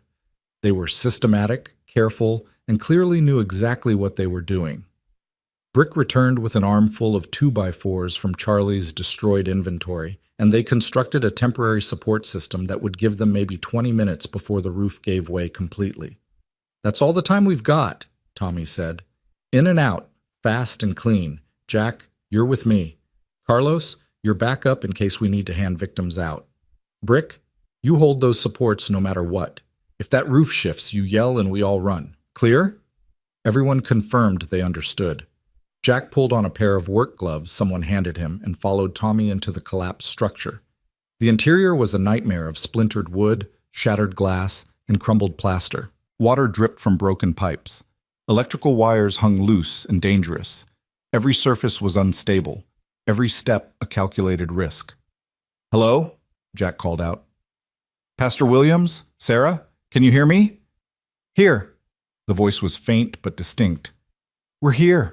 Please, our daughter's hurt. Tommy and Jack followed the voice, crawling over debris, squeezing through gaps, their flashlights cutting through the dust-thick air. They found them in what had been the rectory's living room, Pastor Williams covering his wife and daughter with his own body as the ceiling had come down. The pastor's back was bleeding from where something sharp had caught him, but he hadn't moved, hadn't left his family exposed. Emma was pinned under a beam, her leg twisted at an angle that made Jack's stomach turn. She was conscious but pale, shock written across her young face. Sarah Williams was crying quietly, her hand holding her daughter's, her other hand pressed against her husband's back, trying to slow the bleeding. Jack? Emma whispered. Is that you? Yeah, sweetheart, it's me, Jack said, forcing his voice to stay calm and reassuring. We're going to get you out of here, okay? This is my friend Tommy. He knows what he's doing. Tommy was already assessing the situation with quick, efficient movements. Beam's got her trapped at the femur. We lift it, we carry her out. But we've got maybe 10 minutes before this whole place comes down. He looked at Jack. You steady? As a rock, Jack lied. His hands were shaking, his heart racing, memories of other rescues, some successful, some not, threatening to overwhelm him. But Emma needed him steady, so steady as what he'd be. Okay. On 3, we lift. Pastor, soon as that beam's clear, you grab your daughter and move. Don't worry about being gentle. Just move. Sarah, you help him. Jack and I will be right behind you. Tommy positioned himself. 1, 2, 3. They lifted. The beam was heavier than Jack expected, easily 200 pounds of solid wood, and his back screamed in protest. The old injury from the IED flared hot and vicious, but he gritted his teeth and held. Tommy grunted with effort beside him, muscles straining, face going red. Pastor Williams didn't hesitate. He scooped Emma up despite her cry of pain and started moving. Sarah followed, and then Tommy and Jack were backing out, still holding the beam, moving as fast as they dared through the unstable structure. Roof's shifting, Brick's voice boomed from outside. You got maybe 2 minutes. Go, go, go, Tommy shouted. They burst out of the building in a scramble of movement, Carlos catching Emma from her father's arms, everyone running clear. Jack and Tommy dropped the beam and ran the last 20 feet just as the temporary supports gave way and the roof collapsed inward with a sound like the world ending. Jack hit the ground hard, rolled, came up gasping. Tommy was beside him, and they were both covered in dust and dirt but alive. The Williams family was being attended to by Ryder and several other bikers. Emma was crying but conscious. Pastor Williams was standing despite his injuries, his arm around his wife, all three of them staring at the collapsed church with expressions of numb shock. "Thank you," Pastor Williams said, turning to Jack and Tommy. His voice was rough with emotion. "Thank you. You saved our lives." "Thank your builder," Tommy replied, breathing hard. "That rectory was solid. Gave us the time we needed." "No," the pastor said firmly. "Thank you, and thank God for sending you when we needed you most." He looked at Tommy's vest, at the Hells Angels patch clearly visible. "I've been a pastor for 30 years. I've preached a lot of sermons about not judging people by appearances. Today, God sent me a reminder that I needed to practice what I preach." Morrison's radio crackled to life. "Sheriff, this is Fire Chief Watson. We're 5 minutes out, but Oak Street is completely blocked. We can't get through." "Copy that," Morrison replied, then looked at where the debris clearance team was working. "Jack, think your boys can clear it faster?" "They're not my boys, they're riders," Jack corrected. "But yeah, I think they can." The next 3 hours were a blur of coordinated chaos. The Hells Angels worked alongside arriving firefighters and EMTs, the initial wariness dissolving in the face of competence and genuine willingness to help. The debris clearance team managed to open Oak Street in under an hour, working with a combination of brute force, strategic demolition, and the kind of teamwork that came from years of riding together. Brick, despite his fever and cough, lifted things that should have required mechanical assistance. Snake, a wiry biker with prison tattoos and the gentlest hands Jack had ever seen, helped EMTs triage the injured. Chains, whose real name was Marcus and who'd been a combat engineer in the Army, assessed structural damage and marked dangerous buildings. And everywhere they worked, the bikers were met with the same response: initial fear or suspicion that transformed into gratitude and then into something that looked like shame. Millbrook's residents were being forced to confront their own prejudices in the most direct way possible, and for many of them, it was clearly uncomfortable. Jack coordinated from a makeshift command post Morrison set up in front of the sheriff's office. Ella stayed close, helping where she could, running messages, bringing water to workers, offering words of encouragement that were surprisingly effective coming from a 10-year-old girl. She'd adopted the bikers as her personal heroes, and they in turn treated her with a protective gentleness that made Jack's throat tight. Around noon, a news crew from Harrisburg arrived, having navigated the blocked roads to get the story. The reporter was a young woman named Jennifer Chase, who'd clearly expected to find devastation and chaos. What she found instead was a story that her cameraman immediately recognized as something special. "Who are these guys?" Jennifer asked Morrison, watching as the bikers worked. "They're not fire department, not local emergency services, but they're everywhere, doing everything." "They're the Hells Angels Motorcycle Club," Morrison said. There was a pause as Jennifer's face cycled through disbelief. "The Hells Angels," she repeated. "The Outlaw Motorcycle Club."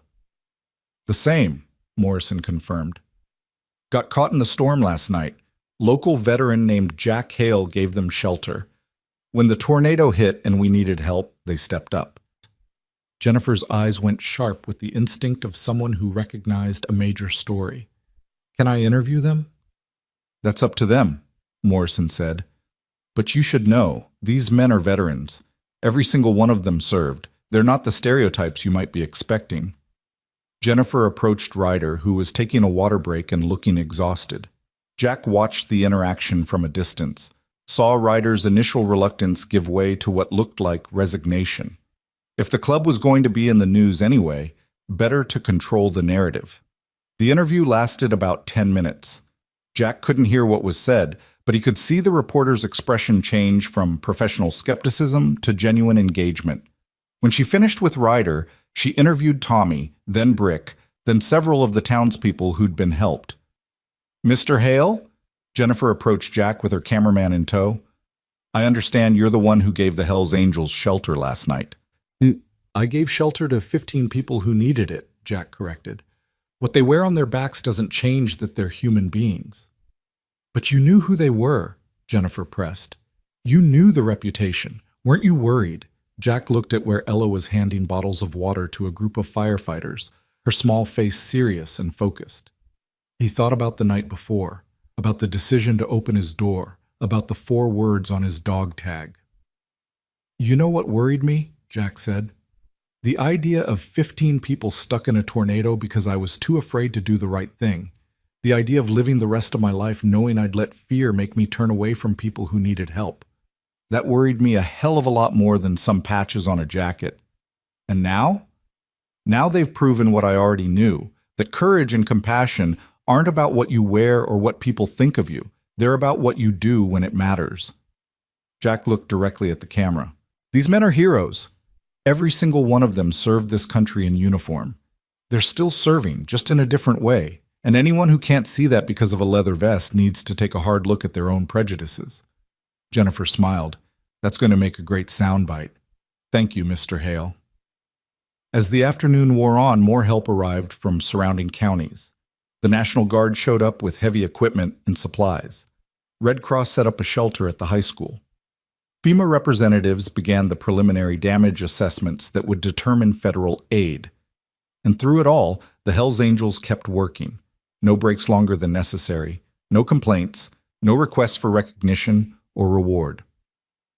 Jack found Ryder around 3 o'clock, sitting on the curb in front of what used to be the town pharmacy, his head in his hands and exhaustion written in every line of his body. "You should rest," Jack said, sitting down beside him. "Can't," Ryder replied without looking up. "Too much to do." "There's always going to be too much to do," Jack said. "But you've been going non-stop for almost 18 hours. You're running on fumes, brother." "So are you." "Yeah, but this is my town. My people. You don't owe us this." Ryder finally looked up, and his eyes were red-rimmed and exhausted, but also somehow bright with something that looked like purpose. "Yes, we do. You gave us shelter when nobody else would. You saw us as people when everyone else saw us as threats. That means something, Jack. That means everything." "You've more than repaid that debt," Jack said quietly. "It's not about debt," Ryder said.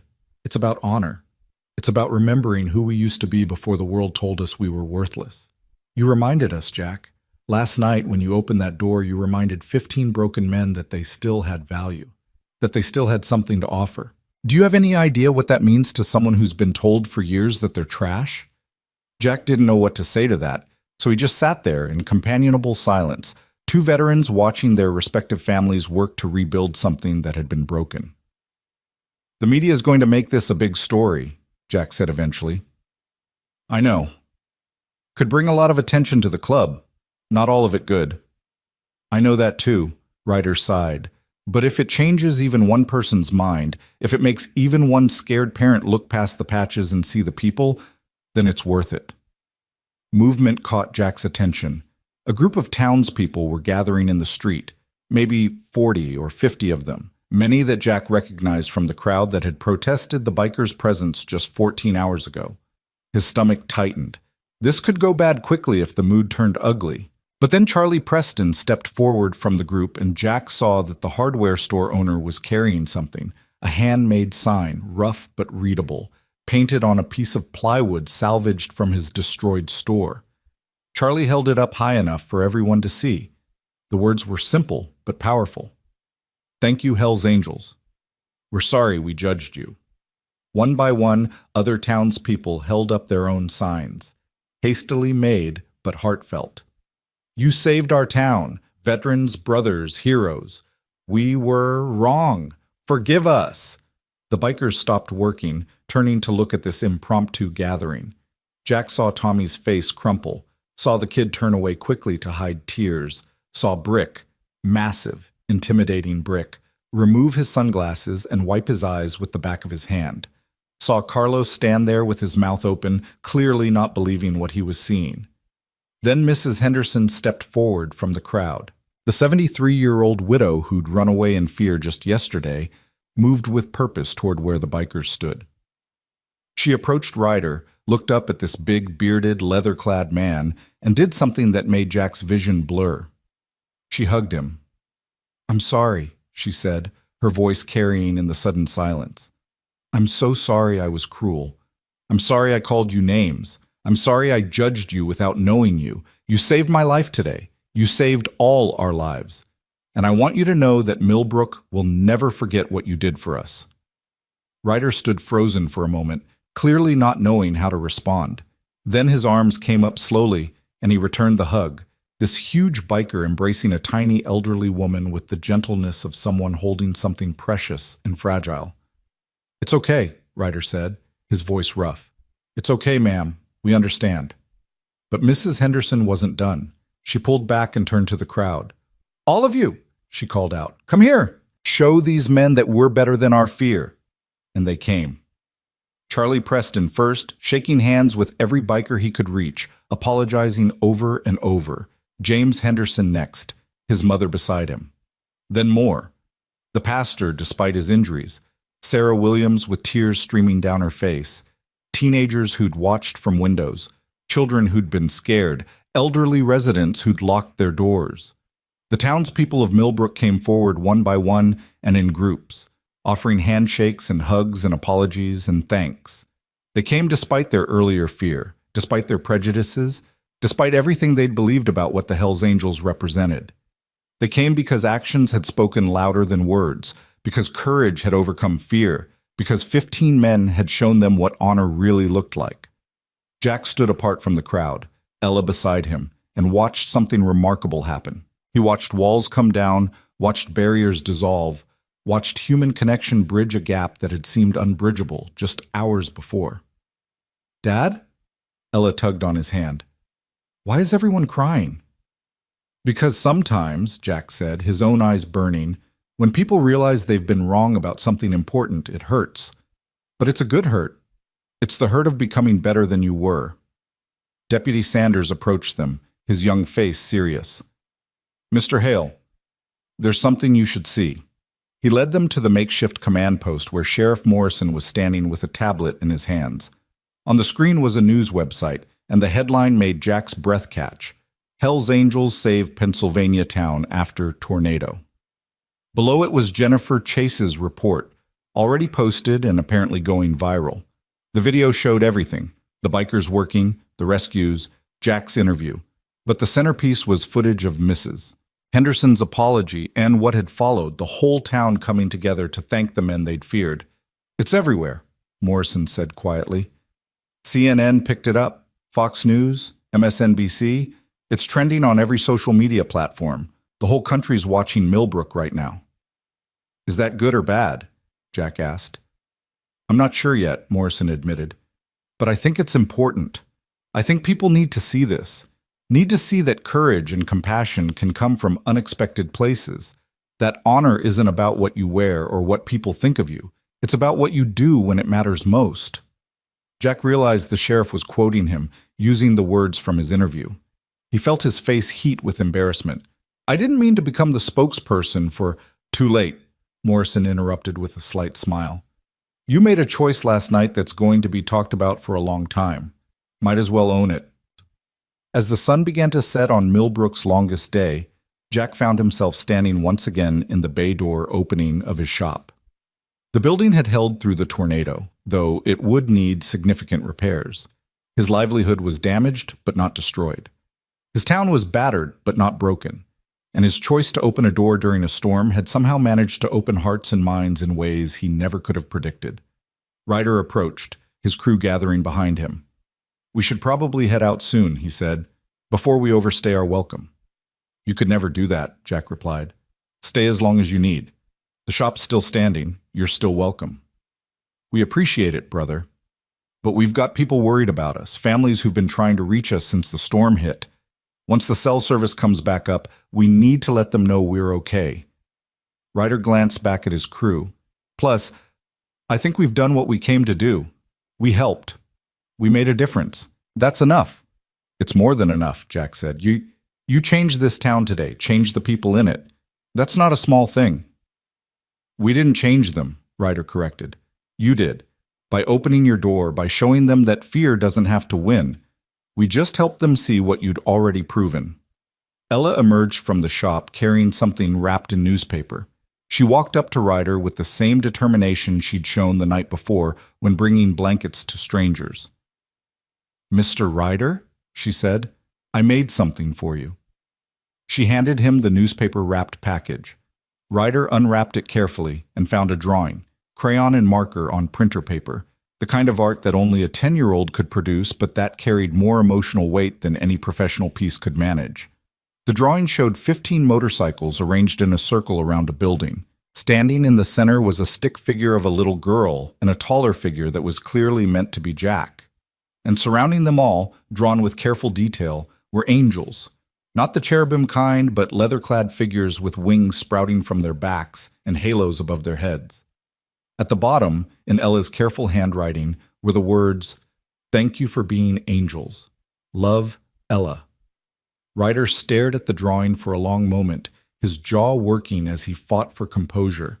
When he finally looked up, his eyes were bright with unshed tears. "Miss Ella," he said, his voice thick, "this is the most beautiful thing anyone's ever given me. I'm going to treasure this forever." "Really?" Ella asked, pleased. "Really," Ryder confirmed. He crouched down to her level. "Can I tell you something?" Ella nodded.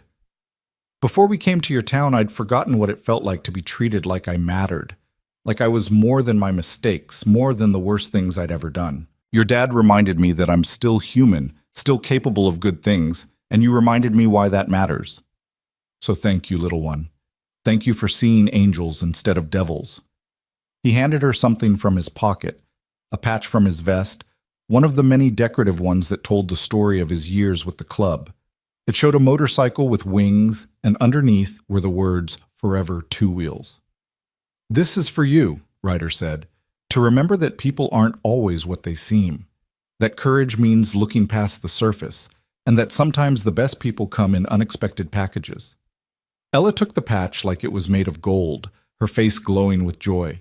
She threw her arms around Ryder's neck in an impulsive hug that made several of the other bikers turn away quickly, suddenly very interested in checking their motorcycles. As night fell completely and the emergency lighting cast everything in artificial brightness, the Hells Angels prepared to leave. Their bikes had survived the storm undamaged, protected by the same concrete walls that had sheltered their riders. They performed final checks, said last goodbyes, and prepared to return to roads that felt a little less lonely than they had the day before. Jack shook hands with each of them, accepting thanks he didn't feel he'd earned and giving thanks that felt inadequate for what these men had done. They'd given his town more than rescue and recovery. They'd given it a lesson in humanity that no sermon or lecture could have matched. Tommy was the last to leave. The young biker, still pale but no longer shaking, gripped Jack's hand hard. "You probably saved my life last night," Tommy said. "If we'd been out in that storm much longer, if we hadn't found shelter, I don't want to think about what would have happened." "You more than repaid that today," Jack assured him. "It's not about repayment," Tommy said, echoing what Ryder had said earlier. "It's about remembering who I am, who we all are. We're not the labels people put on us. We're the choices we make. You reminded us of that." The engines started with their characteristic rumble, 15 Harleys growling to life in the darkness. The sound that had caused panic just 24 hours ago now brought townspeople out of their damaged homes to watch and wave. Children who'd been pulled away from windows last night now stood on the sidewalk, awed by the sight of these unlikely heroes preparing to ride into the night. Ryder was the last to mount his bike. He looked at Jack for a long moment, then snapped a sharp salute. Marine to Marine, brother to brother. Jack returned it, feeling the weight of tradition and honor in the gesture. Then the Hells Angels pulled out, riding in formation through the disaster zone that had been downtown Millbrook, and everywhere they passed, people lined the streets, not to protest or fear, but to cheer, to wave, to show gratitude and respect in something that looked like love. Jack watched until the taillights disappeared into the darkness, until the sound of the engines faded to nothing. Ella leaned against his side, clutching both her stuffed rabbit and the patch Ryder had given her. "Dad?" she said sleepily. "Do you think we'll ever see them again?" "I don't know, baby," Jack admitted. "But I think we'll remember them forever, and I think they'll remember us. Because we were nice to them when no one else was?" "Because we saw them as people," Jack corrected gently. "That's all anyone really wants, to be seen, not judged, not feared, not labeled, just seen and accepted for who they really are." Ella yawned. I'm glad you opened the door, Dad. Me too, sweetheart, Jack said, looking at his damaged shop and his damaged town, and feeling, despite everything, a profound sense of rightness. Me too. The silence after the motorcycles left felt heavier than it should have, like the air itself was holding its breath waiting for what came next.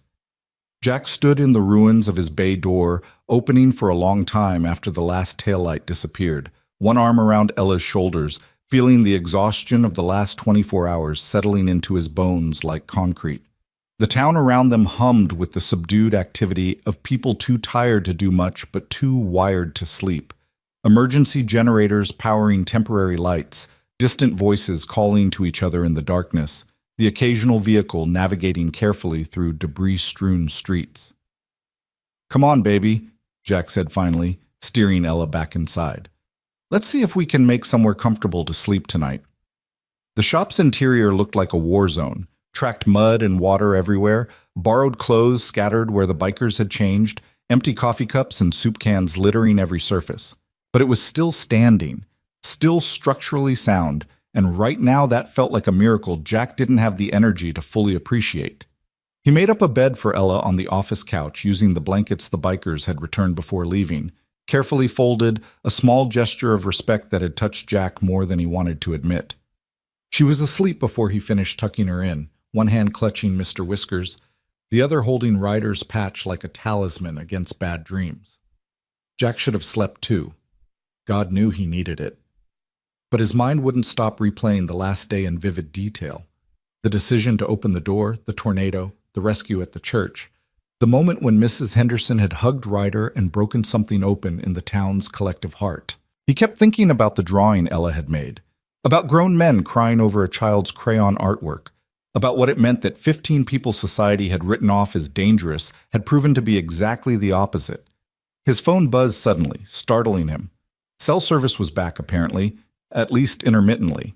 The screen showed 73 missed calls, 246 text messages, and notifications from social media platforms Jack barely remembered having accounts on. He scrolled through them with growing disbelief. Messages from high school friends he hadn't spoken to in 20 years. Emails from reporters requesting interviews. A voicemail from someone claiming to be a producer for a morning news show in New York. Text messages from former Marine Corps buddies he'd served with, half of them saying they'd seen the news coverage and weren't surprised Jack had done something like this. The other half asking if he'd lost his mind. And one message, time-stamped from 3 hours ago, that made his heart stop. It was from Sarah, his ex-wife, Ella's mother, the woman who'd walked away 2 years ago and hadn't looked back. "Saw the news. Is Ella okay? Call me."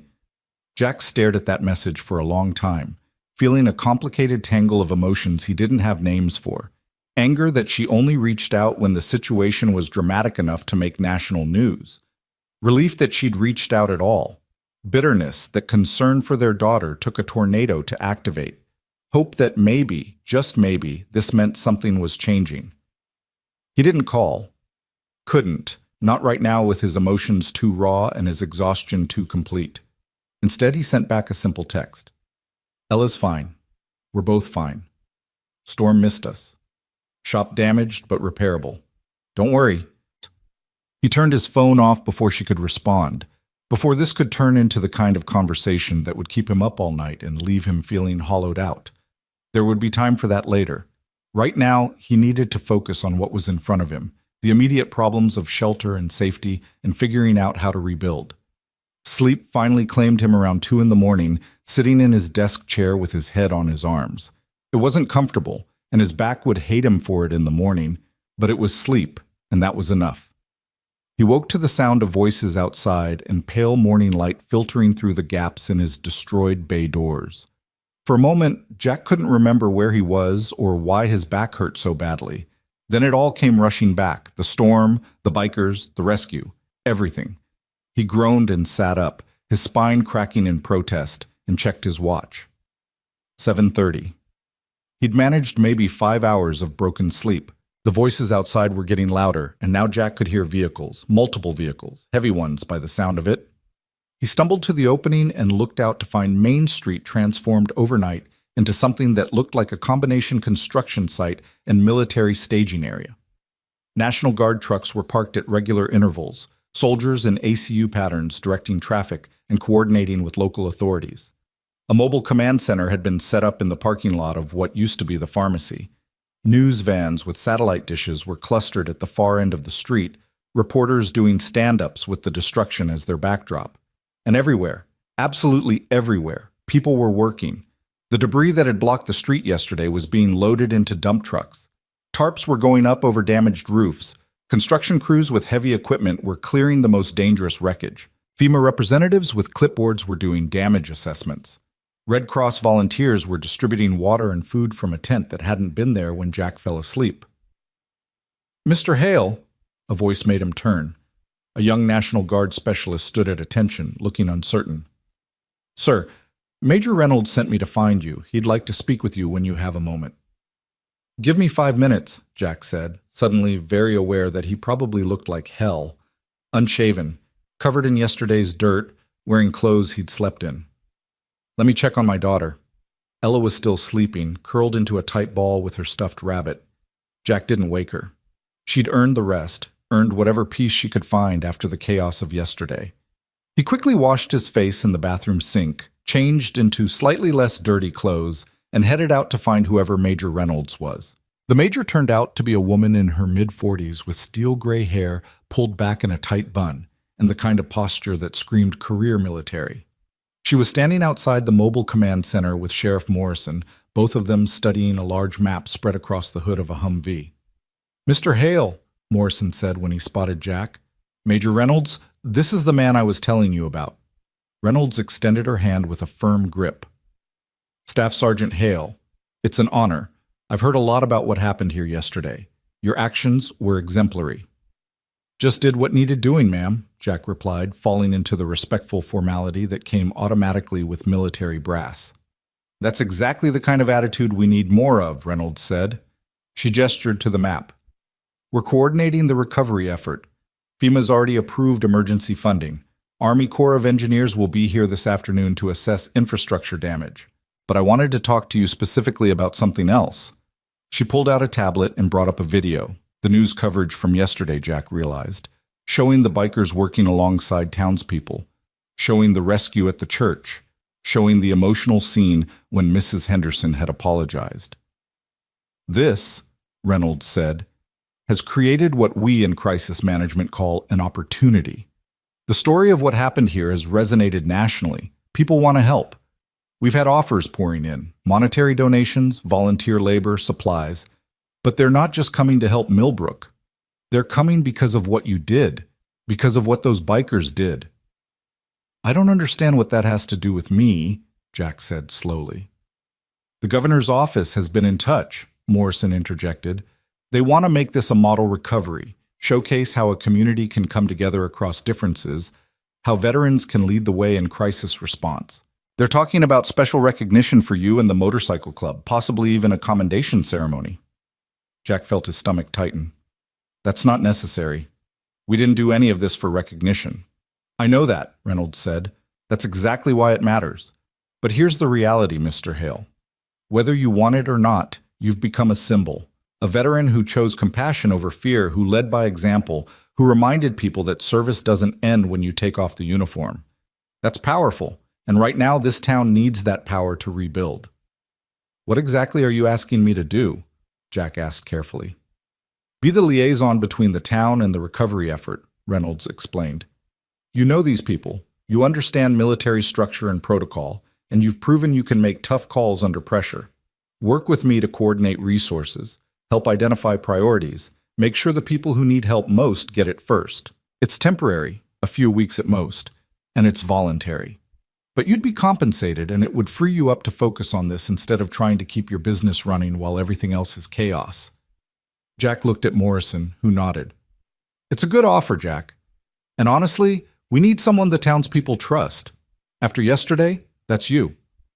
"I need to think about it," Jack said, his mind already spinning through implications. Ella needed stability, needed routine. His shop needed repairs he couldn't afford to delay. But the town needed help, needed coordination, needed someone who understood both the military efficiency of crisis response and the human needs of a community in trauma. Take the day, Reynolds said. But I need an answer by tomorrow morning. The recovery window is narrow. We need to move fast or risk losing momentum and resources. Jack spent the next hour walking through downtown, assessing damage with fresh eyes in the morning light. It was worse than he had realized in yesterday's chaos. At least a third of the buildings had sustained major damage. The infrastructure was devastated. Power lines down, water mains broken, gas leaks that had crews working overtime to contain. The economic impact would be staggering for a town Millbrook's size. But he also saw something else, signs of the transformation that had begun yesterday. The hardware store, despite being partially collapsed, had a hand-painted banner across the front. "We're still open. Come around back." Mrs. Henderson's antique shop had volunteers already sorting through salvageable inventory.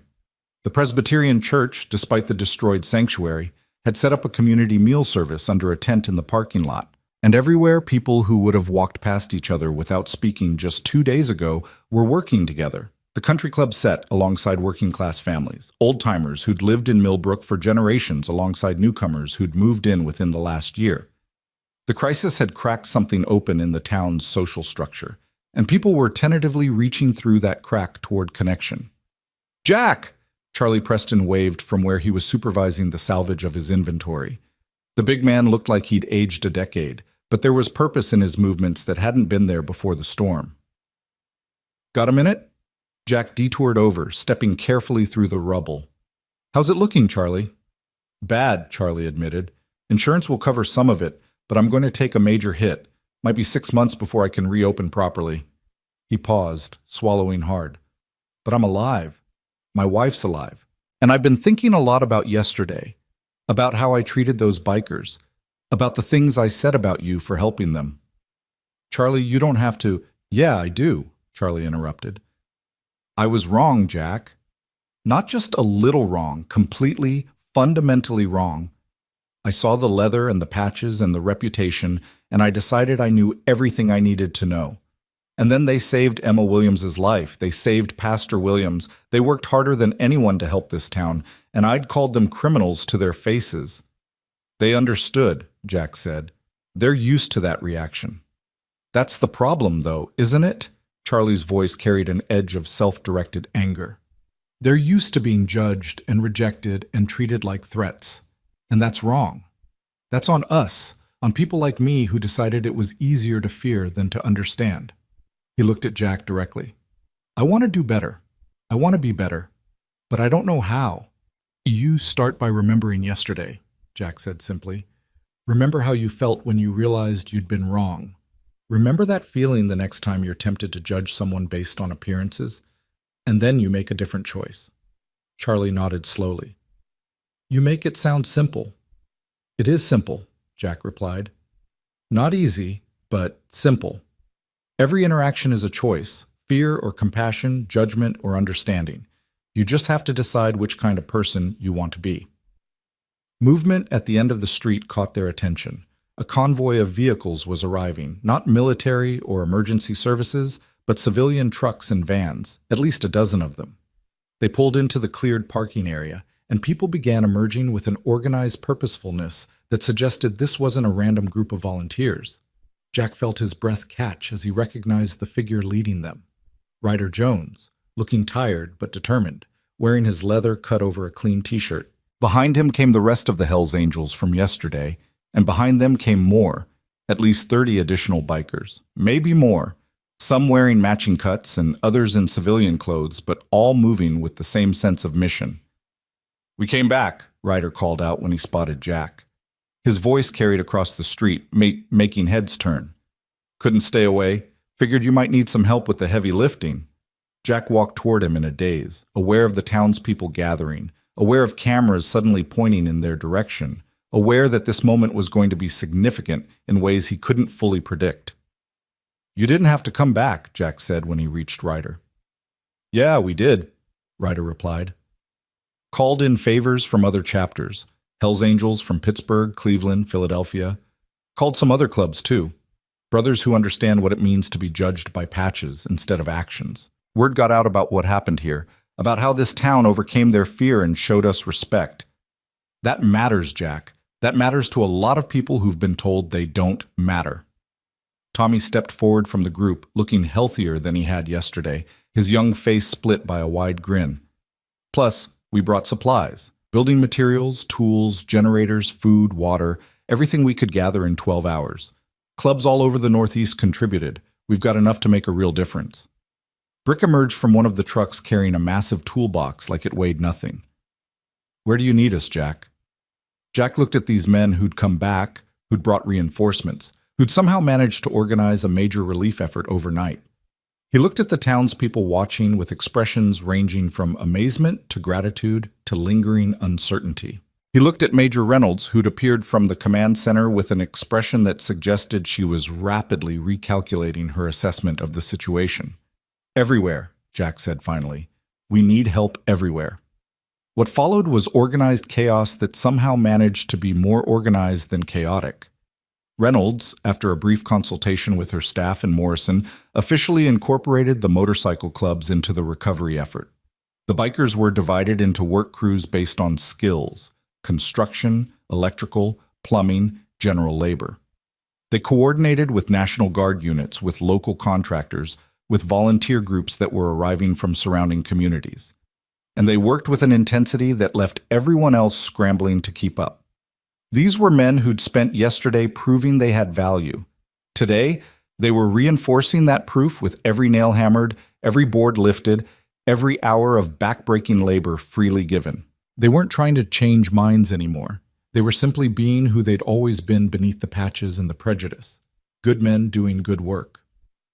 Jack found himself drafted into exactly what Reynolds had proposed: liaison and coordinator, the bridge between military efficiency and community needs. He moved between work sites, identified priorities, solved problems, and generally made himself useful in ways he hadn't realized he was capable of. It felt good, felt purposeful in a way his regular work sometimes didn't. This wasn't just fixing engines or replacing brake pads. This was rebuilding lives. Around noon, a sleek black SUV pulled into town with government plates and an air of importance that made everyone take notice. The governor emerged, a polished politician in his 50s who'd built his career on being everywhere important during crisis moments. He was accompanied by aides, security, and what looked like his own media team. "This is going to be a circus," Morrison muttered to Jack as they watched the governor glad hand his way through the crowd, stopping for photos with volunteers and victims alike. The governor eventually made his way to where Jack and Ryder were coordinating the work on Oak Street. Up close, he had the practiced warmth of someone who'd spent decades in public life, but his eyes were sharp and calculating. "You must be Jack Hale," the governor said, extending his hand. "Governor Mitchell. I've been very impressed by what I've seen here, the community response, the volunteer effort, the way different groups have come together. This is Pennsylvania at its best." "Governor," Jack acknowledged neutrally, shaking the offered hand. Mitchell turned to Ryder. "And you're Sergeant Jones, if I'm not mistaken, the Marine who organized this remarkable relief effort." "Just helping out, Governor," Ryder said. His voice was carefully respectful, but carried an undercurrent of wariness. Men like them had learned not to trust politicians who showed up with cameras after the hard work was already done. "Well, your help has been extraordinary," Mitchell said. He lowered his voice slightly, though not so much that the cameras couldn't still pick up his words. "I want to do something to recognize what you've done here, both of you, and the men who've worked so tirelessly. I'm thinking a formal commendation ceremony, possibly at the state capitol. Show the nation that Pennsylvania values service and community, regardless of background." "That's not necessary," Jack said immediately. "We didn't do this for recognition," Ryder added. "I know that," Mitchell replied smoothly. "But sometimes recognition serves a larger purpose. It sends a message about inclusivity, about second chances, about how we treat veterans. That message matters, gentlemen. And right now, in this political climate, positive messages about unity are in short supply."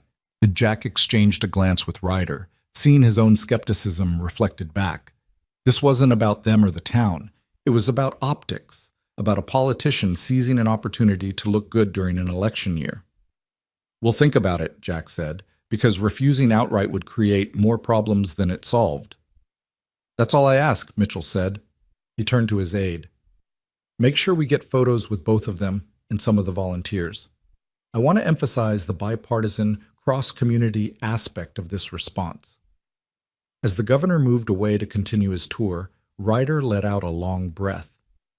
"Politician," he said with distaste.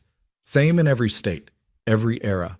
Only care about people when there's a camera pointed at them." "Maybe," Jack said. "Or maybe sometimes their motives don't matter if the outcome is still positive. If a commendation ceremony gets more resources for Millbrook, if it changes even one person's mind about motorcycle clubs, then does it matter if the governor's motivations are selfish?" "Spoken like someone who still has ideals," Ryder said, but there was affection in his voice. "Don't ever lose that, Jack. World needs people who can still see the good." The afternoon brought more developments that felt increasingly surreal. A major construction company announced they were donating materials and labor for the rebuilding effort. Their CEO had seen the news coverage and been moved by the story of community overcoming prejudice. A veterans organization pledged funding for repairs to any veteran-owned business damaged in the storm. 3 different churches from surrounding counties arrived with food, supplies, and volunteers. And the donations kept pouring in online. A GoFundMe. Someone had started for Millbrook's recovery had raised over $200,000 in less than 24 hours. The money was real, the help was tangible, and all of it traced back to a single decision to open a door during a storm. Jack was coordinating a work crew at the church when Ella found him, accompanied by Deputy Sanders. His daughter looked small and worried, clutching Mr. Whiskers to her chest. "Dad, there's a lady here," Ella said quietly. "She says she's my mom." Jack's world tilted sideways. He looked past Ella to where a rental car was parked on the street, and there she was, Sarah, his ex-wife, Ella's mother. She looked the same and different simultaneously. Same blonde hair and blue eyes, but thinner, more polished, wearing clothes that spoke of the successful California life she'd built away from them. "I'll handle the crew," Ryder said quietly, reading the situation instantly. "Take your time." Jack walked towards Sarah with Ella's small hand in his, feeling like he was moving through water, like reality had become something thick and resistant. They met in the middle of the street. This woman he'd loved and married and divorced. This woman who'd given him the greatest gift of his life and then walked away from both of them. "Jack," Sarah said. Her voice was exactly as he remembered, soft, slightly hesitant, carrying California vowels that hadn't been there when they'd met. "I had to come. I saw the news and I couldn't just sit there and—" "We're fine," Jack interrupted. "I told you in my text, we're both fine." "I can see that," Sarah said. She crouched down to Ella's level, her face softening with an emotion that looked genuine. "Hi, baby. I've missed you so much." Ella didn't move forward, didn't run into her mother's arms the way she might have 2 years ago. Instead, she stayed pressed against Jack's leg, her expression guarded in a way that broke his heart because children shouldn't have to guard themselves against their own parents. "Hi, Mom," Ella said quietly. Sarah's face crumpled slightly at that lukewarm reception, but she held herself together. "Can we talk?" she asked Jack. "Please, just for a few minutes?" Jack wanted to say no, wanted to send her away before she could disrupt the fragile stability he'd built for Ella, before she could promise things she wouldn't deliver and break their daughter's heart again. But Ella was watching him, and he knew this moment would teach her something about how adults handle difficult situations. "Ella, go find Mr. Ryder," Jack said gently. "Stay where I can see you, okay?" Ella nodded and ran off toward where Ryder was directing the work crew. Jack watched until he was sure she was safely occupied, then turned back to Sarah. "What are you doing here, Yeek?" he asked, keeping his voice neutral. "I told you. I saw the news. A tornado, Jack. Our daughter was in a tornado and I was 2,000 miles away drinking wine at a networking event when it happened." Sarah's voice cracked. "I got on the first flight I could book." "That's not an answer to my question," Jack pressed. "You haven't called in 6 months. You missed Ella's birthday, missed her school play, missed everything. You don't get to swoop in now because a news story made you feel guilty." "You think I don't know that?" Sarah shot back, tears starting to flow. "You think I don't know what a terrible mother I've been? I know, Jack, I know, and I hate myself for it, but I can't change the past. I can only try to do better now." "Why?" Jack demanded. "Why now? Why this crisis? Why not any of the 100 other moments when Ella needed her mother? Sarah wiped her eyes, smearing mascara. Because seeing you on the news, seeing what you did, how you opened your shop to those bikers when everyone else was afraid, reminded me of why I fell in love with you. You've always been brave, always been willing to do the hard right thing instead of the easy wrong thing. And I realized that I've spent 2 years doing the opposite, taking the easy path, avoiding the hard conversations, pretending I could build a new life by just forgetting the old one. And you think one visit fixes that? Jack asked. You think showing up during a disaster makes up for 2 years of absence? No, Sarah said simply. I don't think that, but I want to try. I want to be part of Ella's life again, if she'll let me. If you'll let me. I know I have to earn that. I know I have to prove I've changed, but I can't do that if I stay in California pretending this part of my life doesn't exist. Jack looked at her, really looked at her, and saw something he hadn't expected. Genuine remorse, real pain, the kind of self-awareness that only came from honest introspection. It didn't excuse what she'd done, didn't erase the hurt she'd caused, but it suggested that maybe, just maybe, people could change. I need to think about this, Jack said finally. And more importantly, Ella needs to think about it. She's the one you hurt most. She's the one who gets to decide if she wants you back in her life. I understand, Sarah said. She looked past Jack to where Ella was helping hand tools to the work crew, her small face serious and focused. She's grown so much. I've missed so much. Yeah, Jack agreed, you have. Sarah started to say something else, but movement behind Jack made them both turn. Ryder was approaching, his expression carefully neutral, but his body language protective. Sorry to interrupt, Ryder said, but we've got a situation that needs Jack's input. Foundation issue at one of the buildings on Pine Street. It was almost certainly not urgent enough to interrupt a personal conversation, which meant Ryder was giving Jack an out, a way to end this interaction before it became more complicated. Jack felt a surge of gratitude for this man who barely knew him, but who'd stepped up to protect him anyway. I need to go, Jack told Sarah. There's a lot of work to do here. Can I stay? Sarah asked. Help with the recovery effort? I took a week off work. I don't have anywhere else to be.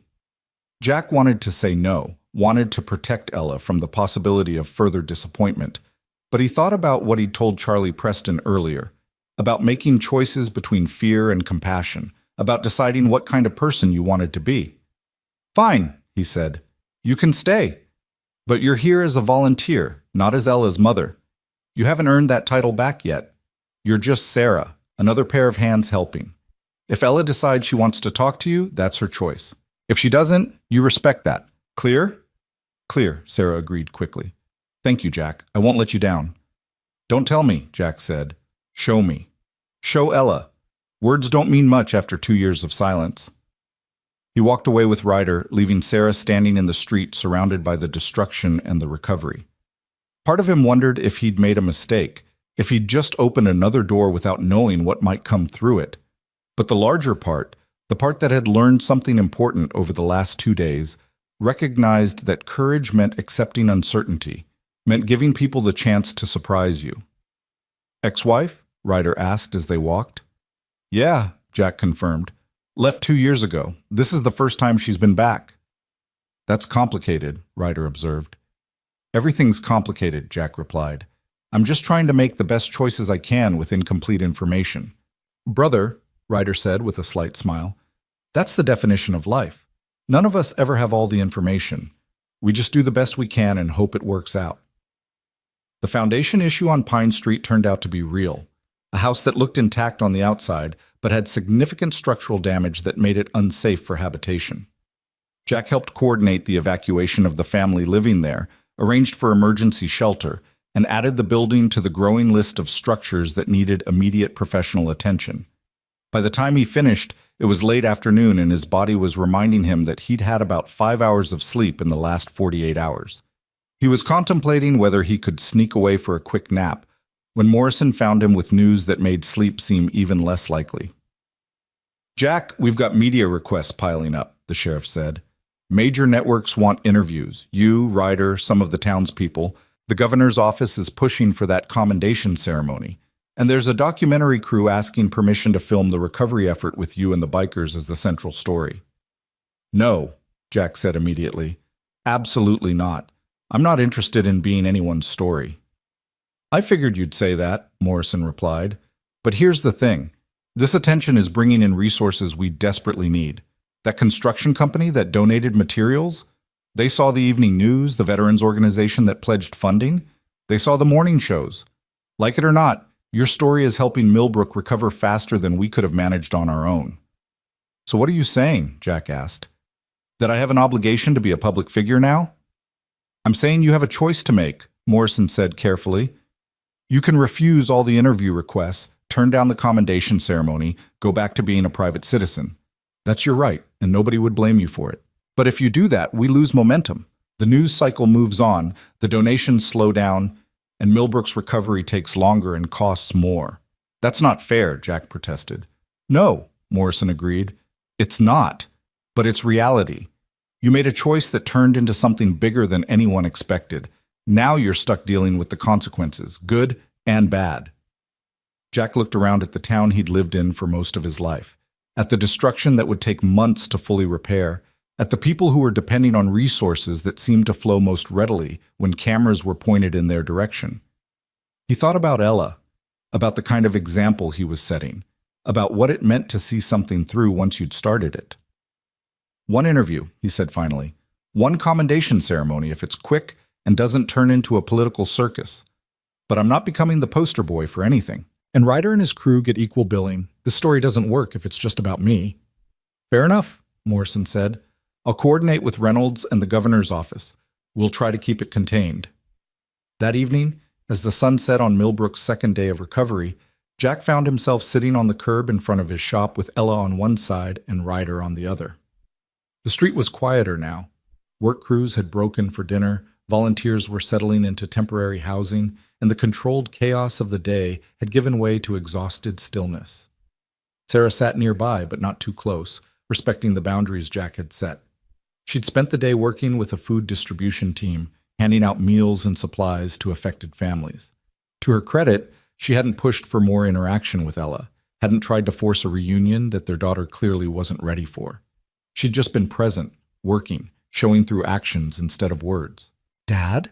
Ella said quietly. Why did Mom really come back? It was the question Jack had been dreading, the one he didn't have a good answer for because he wasn't entirely sure himself. But Ella deserved honesty, even when honesty was complicated. I think, Jack said carefully, she came back because she realized she'd made a mistake. People do that sometimes, make choices they regret, and then they have to figure out how to fix what they broke. But can you fix it? Ella asked. If you break something really bad, can you really put it back together? Jack looked at the town around them, at buildings being shored up, at structures being stabilized, at destruction being slowly transformed into reconstruction. Sometimes, he said, not always, and never exactly the same as before, but sometimes you can build something new that's still good, still valuable, even if it's different than what you had originally. Is that what Mom's trying to do? Ella asked. Build something new? I think so, Jack replied, but that's up to her to prove and up to you to decide if you want to let her try. Ella was quiet for a long moment, processing this with the seriousness that only children brought to big emotional questions. Finally, she said, I want to be brave like you, Dad. Like you were when you opened the door for the bikers. But I don't know if I'm brave enough to let Mom back in. Baby, Jack said, pulling her close, being brave doesn't mean you're not scared or hurt. It means you're honest about how you feel, and you make the choice that feels right to you, not the choice other people want you to make. Whatever you decide about your mom, whether you want to give her another chance or whether you need more time, that's okay. There's no wrong answer here. Ryder had been quiet through this exchange, but now he spoke up. Can I tell you something, Miss Ella? Ella nodded. I made a lot of mistakes in my life, Ryder said. Did things I'm not proud of, hurt people I loved, became someone I didn't recognize. And for a long time I thought that was just who I was. Broken, unfixable, not worth saving. But then people like your dad gave me chances I didn't deserve. They saw past the mistakes to the person I could still be. and that changed everything. So maybe your mom is broken too, and maybe she's made mistakes she can't undo. But people can change if someone gives them the chance. It doesn't mean you have to be the one to give that chance, but it means the possibility exists if you decide that's what you want. Ella looked at Ryder with the intensity that only children managed, like she was looking straight into his soul. Did you change because people were nice to you? Partly, Ryder admitted.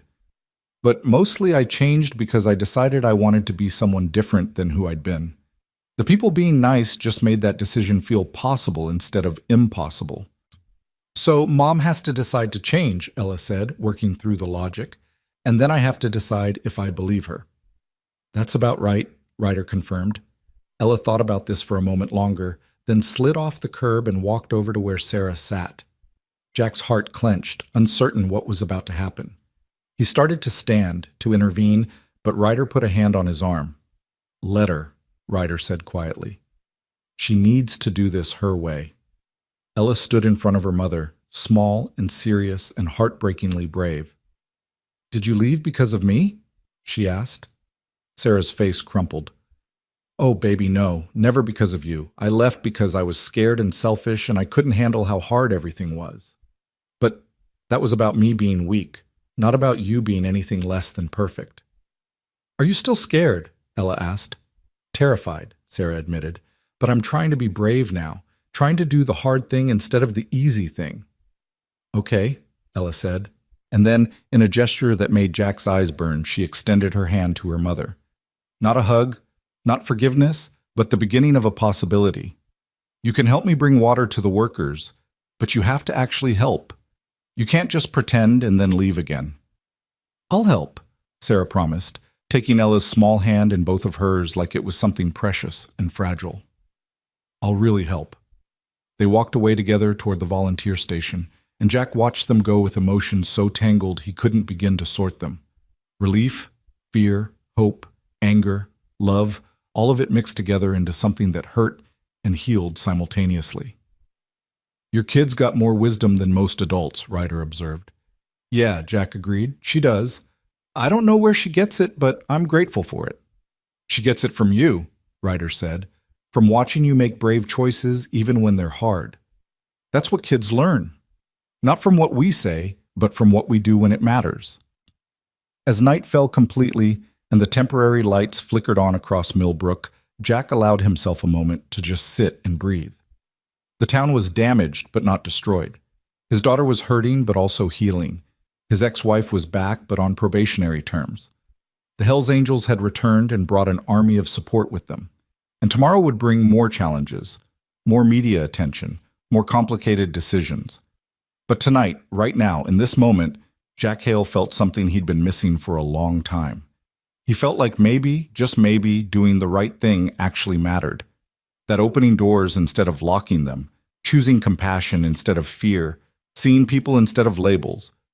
Maybe all of that actually made a difference in the world. Thank you, Jack said to Ryder, for coming back, for bringing help, for everything. Brother, Ryder replied, I think we're past thank yous. We're family now, not the kind you're born into, but the kind you choose, the kind that matters. And sitting there on a curb in a broken town being rebuilt by unlikely heroes, Jack thought that maybe Ryder was right. Maybe family wasn't just about blood or marriage licenses or legal documents. Maybe it was about showing up when it mattered, about doing the hard work of caring, about choosing each other day after day, even when it wasn't easy. Maybe that was the real lesson of these impossible 2 days, that in the end, we're all just people trying our best, and the bravest thing we can do is recognize our shared humanity and act accordingly. The story was far from over. There would be more challenges tomorrow, more decisions to make, more consequences to face. But for tonight, in this moment, Jack chose to believe that opening one door during a storm had somehow managed to open many more. Doors between people who'd been separated by fear and prejudice. Doors between past and future. Doors between who we've been and who we might become. And through those open doors, something new was being built. Something better. Something worth fighting for. The next morning arrived with the kind of clarity that only comes after storms. The sky scrubbed clean and impossibly blue, the air sharp with the scent of torn wood and earth turned inside out. Jack woke in his office chair again, his neck protesting the angle he'd slept at, and found Ella already awake and dressed, sitting at his desk drawing with the concentrated intensity she brought to everything she did. "Morning, baby," Jack said, his voice rough with sleep. "How long you been up?" "A while," Ella replied without looking up from her drawing. "I couldn't sleep anymore. My brain keeps thinking about too many things." Jack moved to stand behind her, looking over her shoulder at what she was creating. It was another picture of the motorcycles, but this time the drawing included more detail. The individual bikers with their different faces, the townspeople working alongside them, and in the center, a small figure that was clearly Ella herself, holding hands with two taller figures. One was obviously Jack. The other, Jack realized with a jolt, was Sarah. "That's beautiful, sweetheart," Jack said carefully. "You want to talk about what you're thinking?" Ella set down her crayon and turned to face him, her young face serious in a way that made her look older than her 10 years. "I'm thinking about Mom, about whether people really can change or if they just say they will and then don't." It was a question Jack had been asking himself since Sarah appeared yesterday, a question he didn't have a good answer to because the truth was complicated and painful and not the kind of thing you could explain easily to a child who'd already been hurt too much. "I think," Jack said slowly, sitting down so he was at her eye level, "that people can change, but only if they really want to. And the only way to know if someone really wants to change is to watch what they do, not what they say. Words are easy, actions are hard." "So I should watch what Mom does?" Ella asked. Yeah," Jack confirmed. "Watch what she does. See if her actions match her words. And then you decide, not me, not anyone else. You get to decide if you want to let her back into your life and how much you want to let her in." "What if I decide wrong?" Ella's voice was small, frightened. "What if I give her another chance and she leaves again?" Jack pulled his daughter into his arms, holding her close and wishing he could protect her from every hurt the world might throw at her. But he couldn't, and trying to would only make her less prepared for the inevitable pain that came with being human. "Then you'll hurt," Jack said honestly, "and it'll be bad, and you'll cry, and it'll feel like the end of the world. But you'll also know that you were brave enough to try, brave enough to give someone a second chance, even when it scared you. And that matters, Ella. That says something important about who you are." "What does it say?" Ella asked, her face pressed against his chest. "That you're the kind of person who leads with love instead of fear," Jack replied. "That you're stronger than the things that have hurt you. That you're exactly the person I raised you to be." Ella was quiet for a moment, then pulled back to look at him. "Okay, I'll watch what she does. But Dad, if she leaves again, you have to promise you won't be sad." "Baby, I can't promise that," Jack said gently. "If your mom leaves again, I'll be sad because you'll be sad. But I promise I'll be here no matter what. I'm not going anywhere. You're stuck with me." "Good," Ella said, and the relief in her voice made Jack's heart ache. "Because you're the best dad in the whole world, and I don't want a different one." "Well, you're the best daughter in the whole world, so I guess we're stuck with each other," Jack replied, tickling her until she giggled. It felt good to hear her laugh, felt like maybe despite everything, they were going to be okay. The sound of vehicles outside interrupted the moment. Jack looked out to see the street already filling with workers, the bikers returning for another day of labor, National Guard troops organizing equipment, volunteers arriving in cars and vans with supplies and willing hands. The recovery effort was ramping up again, and with it came the weight of expectations Jack still wasn't sure he wanted to carry. "Come on," Jack said to Ella. "Let's get some breakfast and see what today brings." They emerged from the shop to find organized chaos that was somehow more organized than yesterday. Someone had set up a proper command center with tables, maps, and communication equipment. Coffee and donuts were available at a volunteer station that hadn't existed 12 hours ago. And everywhere Jack looked, people were working with purpose and coordination that suggested the recovery effort had found its rhythm. Ryder was at the command center with Major Reynolds, both of them studying a large map covered in colored markers. He looked up when Jack approached, and despite the obvious exhaustion on his face, he was smiling. "Morning, brother," Ryder called. "Sleep okay?" "Define okay," Jack replied. "What's all this?" Reynolds answered before Ryder could. "Coordinated recovery plan. We've assessed all the major damage, prioritized repairs based on safety and utility, and assigned work crews to each site. The bikers are handling most of the heavy construction since they've got the skills and the manpower. National Guard is focused on infrastructure, power, water, gas. Volunteers are doing the lighter work, cleanup, sorting, food distribution. It's actually impressive, Ryder added. Turns out when you get military efficiency and biker brotherhood working together, you can accomplish things pretty fast. Jack studied the map, seeing his town reduced to colored zones and priority markers. Red for critical damage, yellow for moderate, green for minor. Too much red. But the yellow and green areas suggested that Millbrook wasn't as destroyed as it had felt in the immediate aftermath. "Where do you need me?" Jack asked. "Actually, you've got a different assignment today," Reynolds said. She handed him a printed schedule that made his stomach sink. Governor's office finalized the commendation ceremony. It's at 2 this afternoon at the high school gym. You, Ryder, and selected representatives from the motorcycle clubs. There will be media, probably protesters. Some people aren't happy about the state honoring an outlaw motorcycle club, and definitely political speeches. I need you there. I agreed to one ceremony, Jack said, not to become a political prop. I know, Reynolds replied, her voice sympathetic. But here's the reality. The governor is announcing a $10 million disaster relief package for Millbrook during that ceremony. $10 million, Jack. That's infrastructure repairs, business loans, housing assistance. It's the difference between this town recovering in 6 months versus 2 years. He wants to make a big show of unity and community spirit, and you and the bikers are the centerpiece of that show. So we smile for the cameras, and he gets his photo op, Ryder said flatly, and Millbrook gets the money it needs. That about sum it up? Yes, Reynolds admitted. I'm not going to pretend this is about anything other than optics.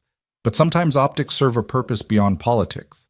This story, what happened here, how you all came together, it's resonating nationally. It's changing conversations about veterans, about motorcycle clubs, about how we treat people who look different than us. That matters. Jack looked at Ryder, seeing his own frustration reflected back. Neither of them had asked for this. Neither of them wanted to be symbols or spokespeople or examples of anything. They'd just done what seemed right in the moment, and now that moment had snowballed into something neither of them could control. We do this ceremony, Jack said finally, and then we're done. No more interviews, no documentary crews, no political events. We get Millbrook the resources it needs, and then everyone leaves us alone. Deal? Deal, Reynolds agreed quickly. I'll make sure the governor's office understands that today is it. And we have final say on what's said about the club, Ryder added. I don't want anyone spinning this into something it's not, or making promises about motorcycle club reform that we never agreed to. Understood, Reynolds said. You'll have a chance to review the governor's speech before he delivers it. They spent the next few hours preparing for a ceremony neither of them wanted. Jack showered for the first time in 2 days, changed into the only dress clothes he owned, khakis and a button-down shirt that had seen better days, and tried to mentally prepare himself for being the center of attention. Ella insisted on coming, wearing her best dress and carrying both Mr. Whiskers and the patch Ryder had given her like they were magical talismans. Sarah appeared as they were getting ready to leave, looking nervous and uncertain. Can I come? She asked Jack quietly. To the ceremony? I'd like to be there to support Ella, and you. Jack wanted to say no, wanted to keep this complicated enough without adding his ex-wife to the mix. But Ella was watching him, and he remembered what he'd told her about watching actions instead of listening to words. If Sarah was really trying to change, really trying to be present, then showing up mattered. Fine, Jack said. But you're there as a spectator, not as family. Let's be clear about that. Crystal clear, Sarah agreed. Thank you, Jack. The high school gym had been transformed into something that looked like a bizarre combination of political rally and award ceremony. Bleachers were filled with townspeople, media cameras lined the back wall, and a stage had been erected at one end with a podium bearing the state seal. American flags flanked the stage, and a banner behind the podium read, "Pennsylvania Stands Together." Jack felt his stomach churn as they entered. This was too much, too public, too everything. He saw reporters pointing cameras in his direction, saw people in the crowd recognizing him and Ella. Ryder and the other bikers were already there, looking equally uncomfortable in their leather cuts, standing together in a tight group that spoke of mutual support in enemy territory. "Mr. Hale?" A young aide with a clipboard materialized at Jack's elbow. "Thank goodness you're here. You'll be seated on stage with Sergeant Jones and the governor. Your daughter can sit in the front row with the other family members."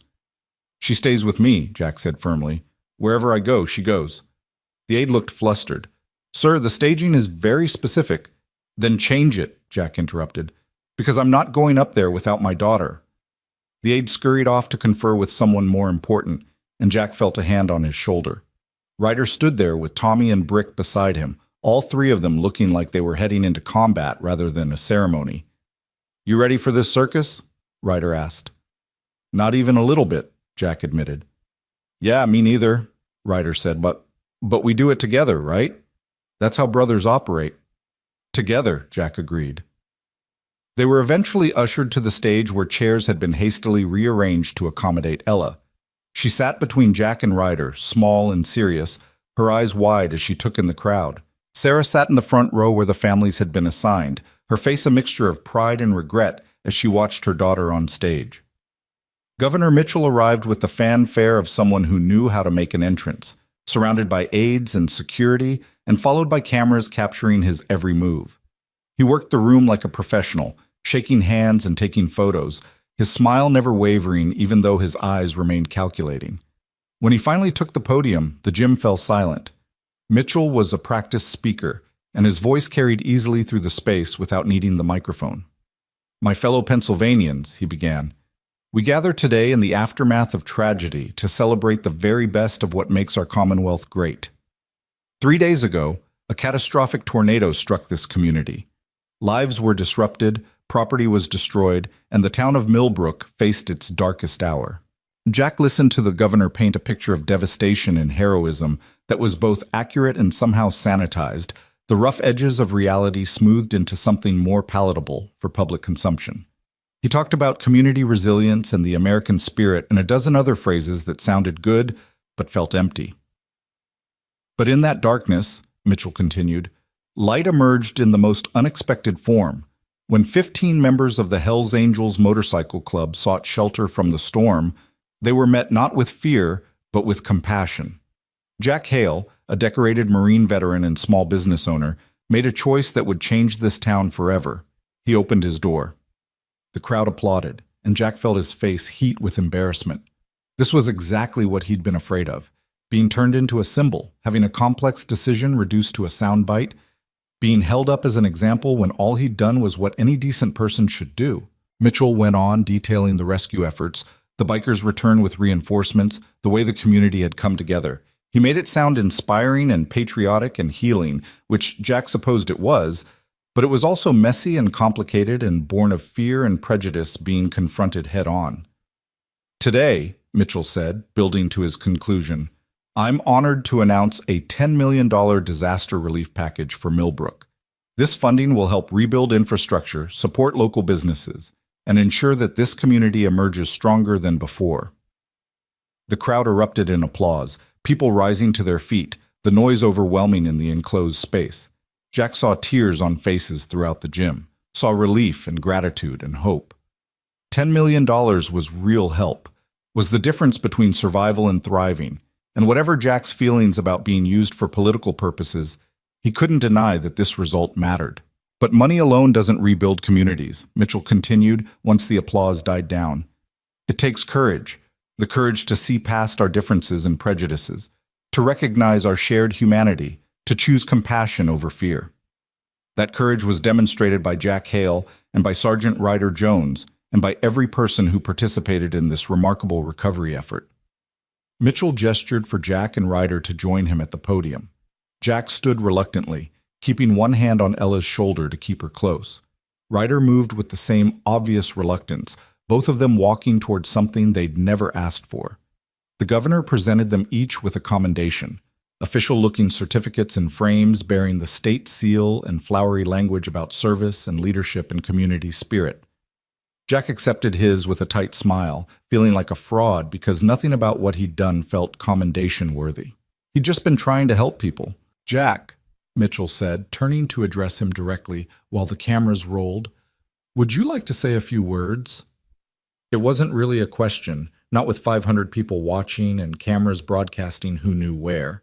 Jack looked at Ryder, who gave him a slight nod that might have been encouragement or resignation. Then he looked down at Ella, who smiled up at him with complete confidence that her dad would know exactly what to say. Jack stepped to the microphone, his heart hammering, and looked out at the crowd. He saw familiar faces: Charlie Preston and Mrs. Henderson, Pastor Williams with his arm in a sling, Deputy Sanders, dozens of people he'd known his entire life. He saw strangers too, reporters and volunteers, and people who'd come to witness this moment. And he saw the bikers standing together to one side, these men who'd been feared and rejected and who'd responded with grace and service. "I don't really do speeches," Jack began, his voice rough. "I'm a mechanic, not a politician, but I guess I should say something since you're all here." A ripple of laughter went through the crowd, some of the tension easing. "3 nights ago, I made a decision to let 15 strangers into my shop during a storm," Jack continued.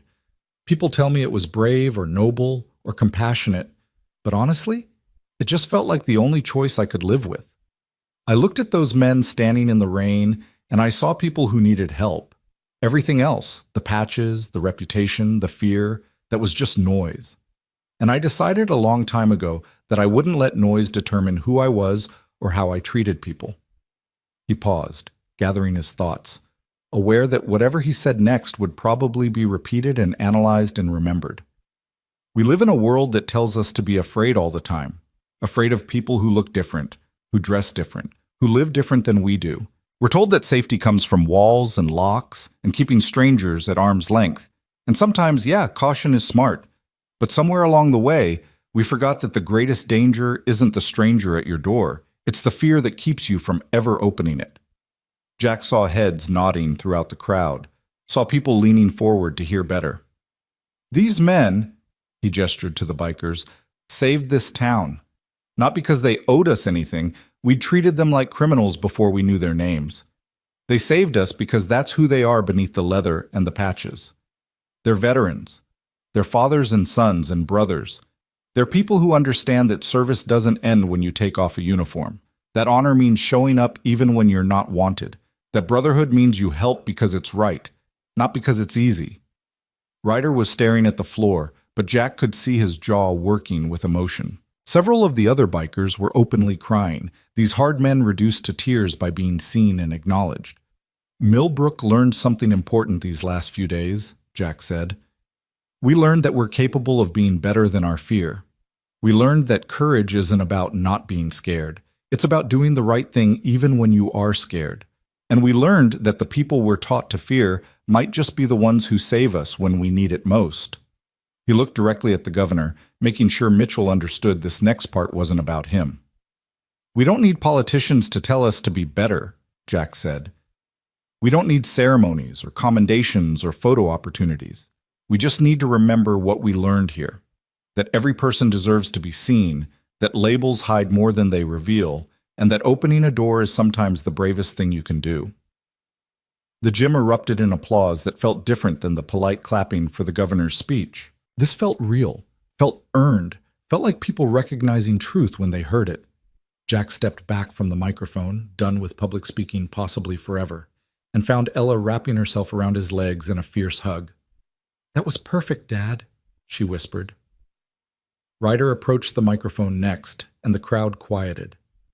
He stood there for a moment, this big weathered biker with his gray beard and leather cut, looking out at 500 people with an expression Jack couldn't quite read. "I'm not good at this either," Ryder said finally. "But Jack said something I want to make sure everyone understands.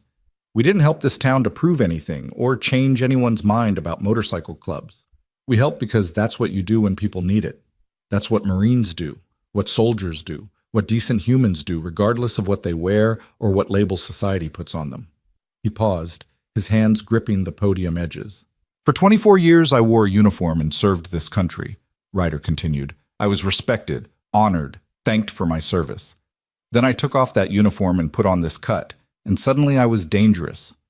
A criminal. Someone to be feared and avoided, but I'm the same man. Same values, same commitment to service, Same desire to make a difference. The only thing that changed was the clothing. The gym was absolutely silent now, everyone hanging on his words. "We're called an outlaw motorcycle club," Ryder said. That word outlaw carries weight, implies things. But here's what it really means. We're outside the mainstream. We don't fit the mold of acceptable society. We're the veterans who came home broken and couldn't figure out how to be normal. We're the guys who tried to fit in and failed, who found brotherhood on the road because we couldn't find it anywhere else. We're outlaws because society made us outlaws by deciding we didn't fit. Dus Brick stepped forward to stand beside Ryder, then Tommy, then Carlos, then all the other bikers until they stood in a line across the stage, a wall of leather and brotherhood and shared purpose. "We don't need your approval," Ryder said, and there was steel in his voice now. "We don't need certificates or commendations or acceptance. We know who we are. We know our worth. But what we need, what every veteran needs, what every person who doesn't fit the mold needs, is the chance to be seen as human, to have our actions judged instead of our appearance, to be given the same respect and dignity you'd give anyone else." He looked directly at the cameras filming this. "So here's what I want people to take from this. The next time you see a biker or a veteran struggling with PTSD or anyone who looks different or lives different than you, don't decide who they are based on fear or stereotypes or what you've been told. Ask their name. Listen to their story. Give them the same chance you'd want for yourself. That's not political. That's not controversial. That's just basic human decency." The applause started slowly but built to a roar that shook the gym. People were on their feet, cheering, some crying, others just clapping until their hands hurt. Mrs. Henderson was sobbing in her son's arms. Charlie Preston had his arm around his wife, both of them smiling through tears. Even some of the reporters looked moved, their professional detachment cracking. Governor Mitchell looked like he'd been hit with something unexpected. Whatever speech he'd planned to give after the presentations, whatever political message he'd wanted to convey, it had been rendered irrelevant by two veterans telling simple truth. He recovered quickly, politician that he was, and moved back to the microphone. "Thank you both for those powerful words," Mitchell said. "Pennsylvania is proud to honor you and all the veterans and volunteers who've made this recovery possible. Let us continue working together to rebuild not just buildings, but the bridges between us." The ceremony continued with more speeches and presentations, but Jack had stopped paying attention. He was focused on Ella, on making sure she was okay with all the noise and crowds.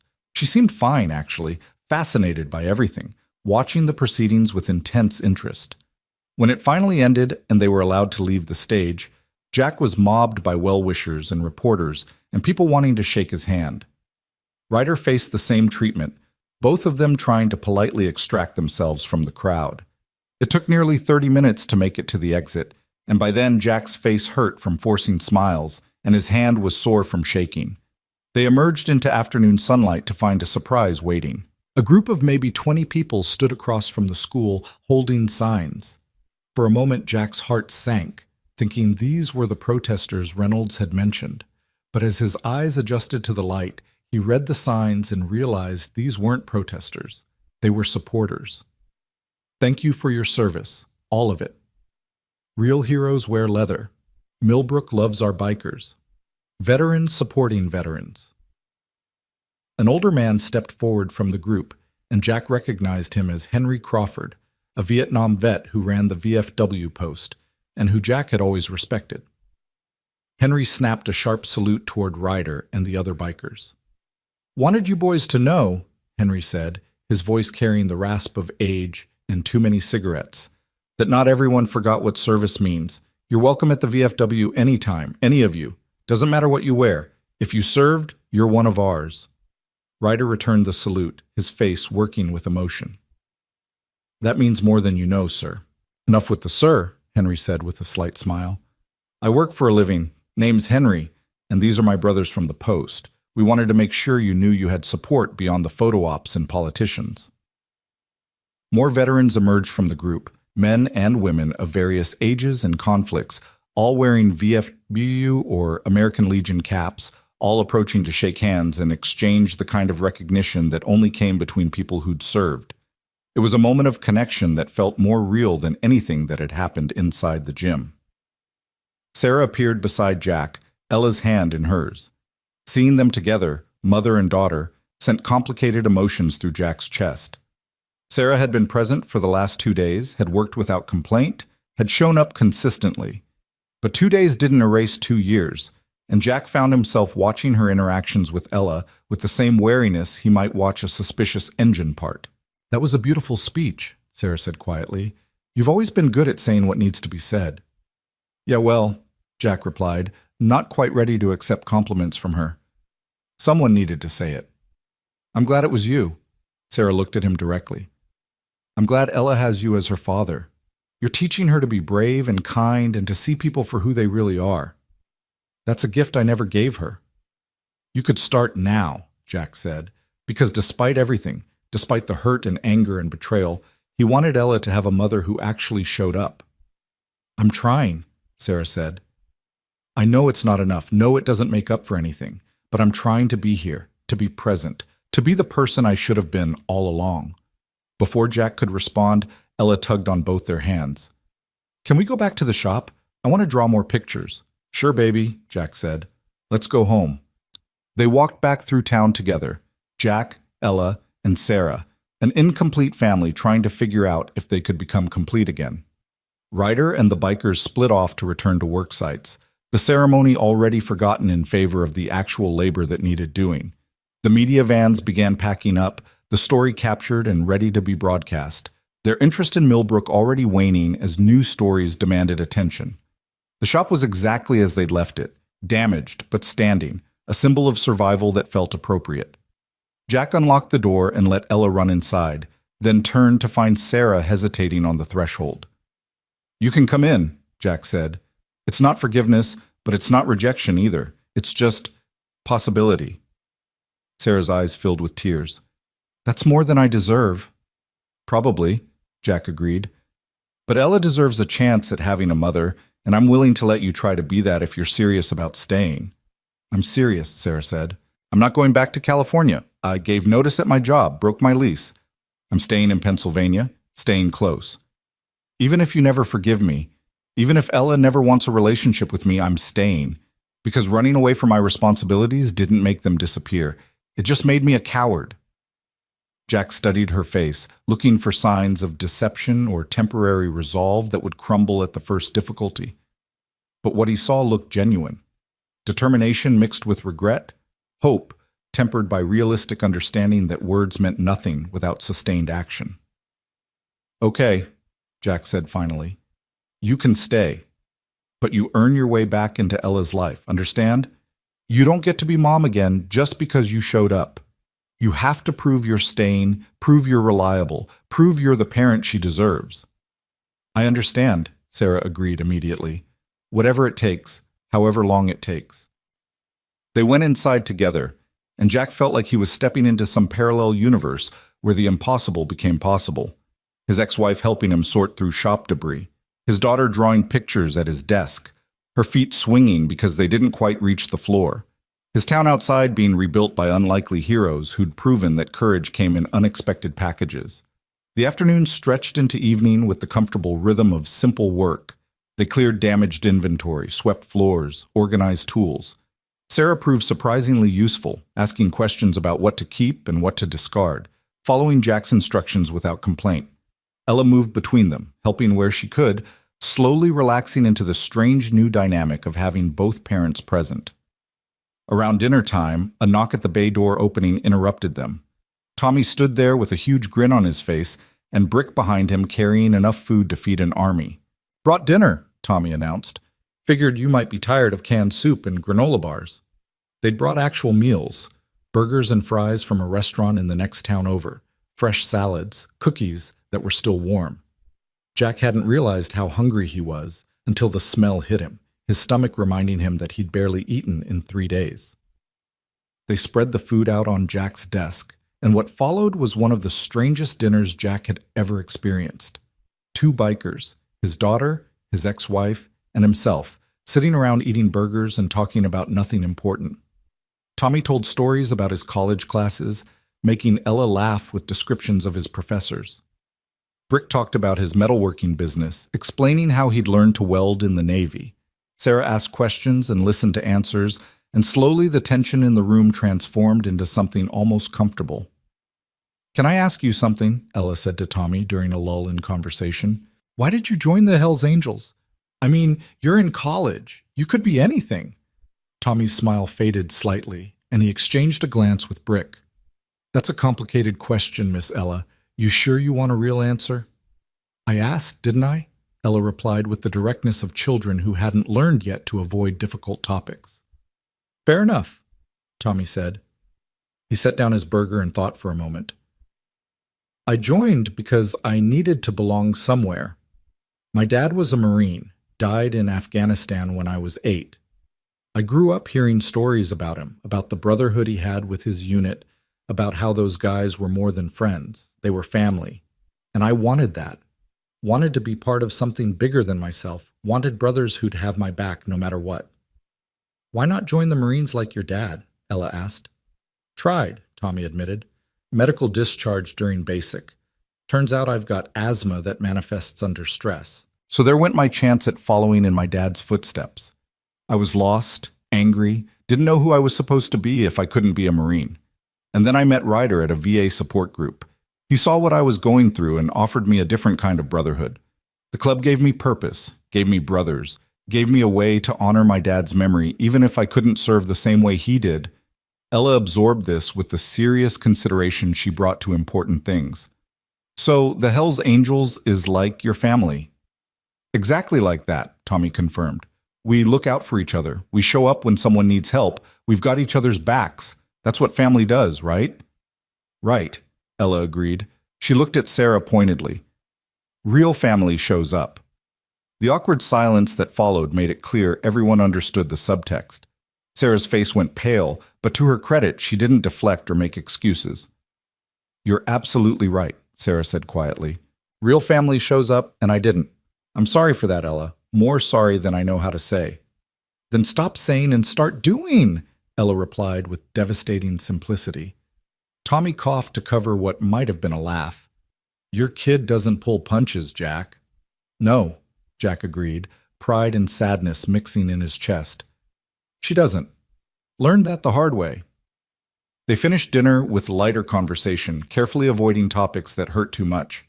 When Tommy and Brick finally left, promising to return in the morning for another day of work, Jack felt the exhaustion of the last few days crash over him like a wave. "Ella needs a proper bed," Sarah said, reading his tiredness. "And so do you. I booked a hotel room in the next town. Why don't you both come stay there tonight? Clean sheets, hot showers, actual beds instead of a couch and desk chair." Jack's first instinct was to refuse, to maintain distance and boundaries. But then he looked at Ella's face and saw hope mixed with hesitation, saw his daughter wanting to believe this was real, but afraid to trust it. "Okay," Jack said. "One night, but separate rooms. You've got yours. We'll get our own." "Of course," Sarah agreed quickly. "Whatever makes you comfortable." They locked up the shop and drove in separate cars to the hotel, a mid-range place that catered to business travelers, and had somehow escaped the storm's destruction. Sarah had booked a suite with 2 bedrooms, and after some negotiation, Jack agreed that he and Ella would take one bedroom while Sarah took the other. The shower was everything Jack had dreamed about for 2 days. Hot water that actually had pressure, soap that cleaned instead of just moved dirt around, privacy and quiet, and 20 minutes where nobody needed him for anything. When he emerged, clean and wearing fresh clothes Sarah had somehow thought to buy, he felt almost human again. Ella had already showered and was in bed in a room that wasn't destroyed or damaged or temporary, tucked under clean sheets with Mr. Whiskers beside her. Sarah sat in a chair nearby, reading a book she'd brought, and the whole scene was so domestic and normal that Jack felt disoriented. "I'll stay until she falls asleep," Sarah said quietly, "if that's okay." Jack nodded, too tired to argue or analyze whether this was wise. He collapsed onto the other bed in the room and was asleep before his head fully settled into the pillow. He woke in darkness to the sound of quiet crying. For a moment, Jack was disoriented, unsure where he was or what was happening. Then he heard Sarah's voice, soft and broken. "I'm so sorry, baby. I'm so sorry I left you. I'm sorry I wasn't there for your birthdays and your school plays and all the nights you needed your mom, and I was 1,000 miles away being selfish. I'm sorry I let fear make me weak. I'm sorry I didn't fight harder to be the mother you deserved." "Mom?" Ella's sleepy voice answered. "Why are you crying?" "Because I realized what I lost," Sarah said through tears, "and I'm scared I can't get it back. I'm scared you'll never forgive me, and I wouldn't blame you because I don't forgive myself." There was a long pause, then Ella said something that made Jack's heart stop. "Dad says people can change if they really want to. He says you have to watch what they do, not what they say. So I'm watching you, Mom. I'm watching to see if you're really staying or if you're just visiting until something better comes along." "I'm staying," Sarah promised. "I'm really staying. I'll prove it to you, Ella. However long it takes, I'll prove it." "Okay," Ella said. "But Mom, if you leave again, I don't think I can let you come back a third time. My heart can't break that many times." Jack lay in the darkness, listening to his 10-year-old daughter articulate boundaries that most adults struggled to enforce, listening to his ex-wife promise things she'd broken before, and wondering if he was making a terrible mistake by allowing this. But then he remembered his own words from earlier, that courage meant doing the right thing even when it scared you, that opening doors was sometimes the bravest choice. So he chose to keep the door open, to let possibility exist alongside doubt, to give Sarah the chance to prove she'd changed while protecting Ella from being hurt again if she hadn't. It wasn't forgiveness, it wasn't trust, but it was a start, which was more than they'd had 3 days ago. As sleep finally reclaimed him, Jack's last thought was that everything, the storm, the bikers, the rescue, the ceremony, Sarah's return, was somehow connected by the same thread. The thread of choosing courage over fear, compassion over judgment, possibility over certainty. And maybe that was enough. Maybe that was everything. Morning came with the gentle persistence of sunlight filtering through hotel curtains, and Jack woke to find Ella already awake and sitting cross-legged on the bed, watching him with an expression that reminded him so much of her mother from years ago that his chest tightened. Sarah was gone from the chair she'd occupied the night before, but Jack could hear the shower running in the other room. "You okay, baby?" Jack asked, his voice rough with sleep. "I'm thinking," Ella replied, which was never a simple statement with her. "Dad, do you think Mom really means it this time, about staying?"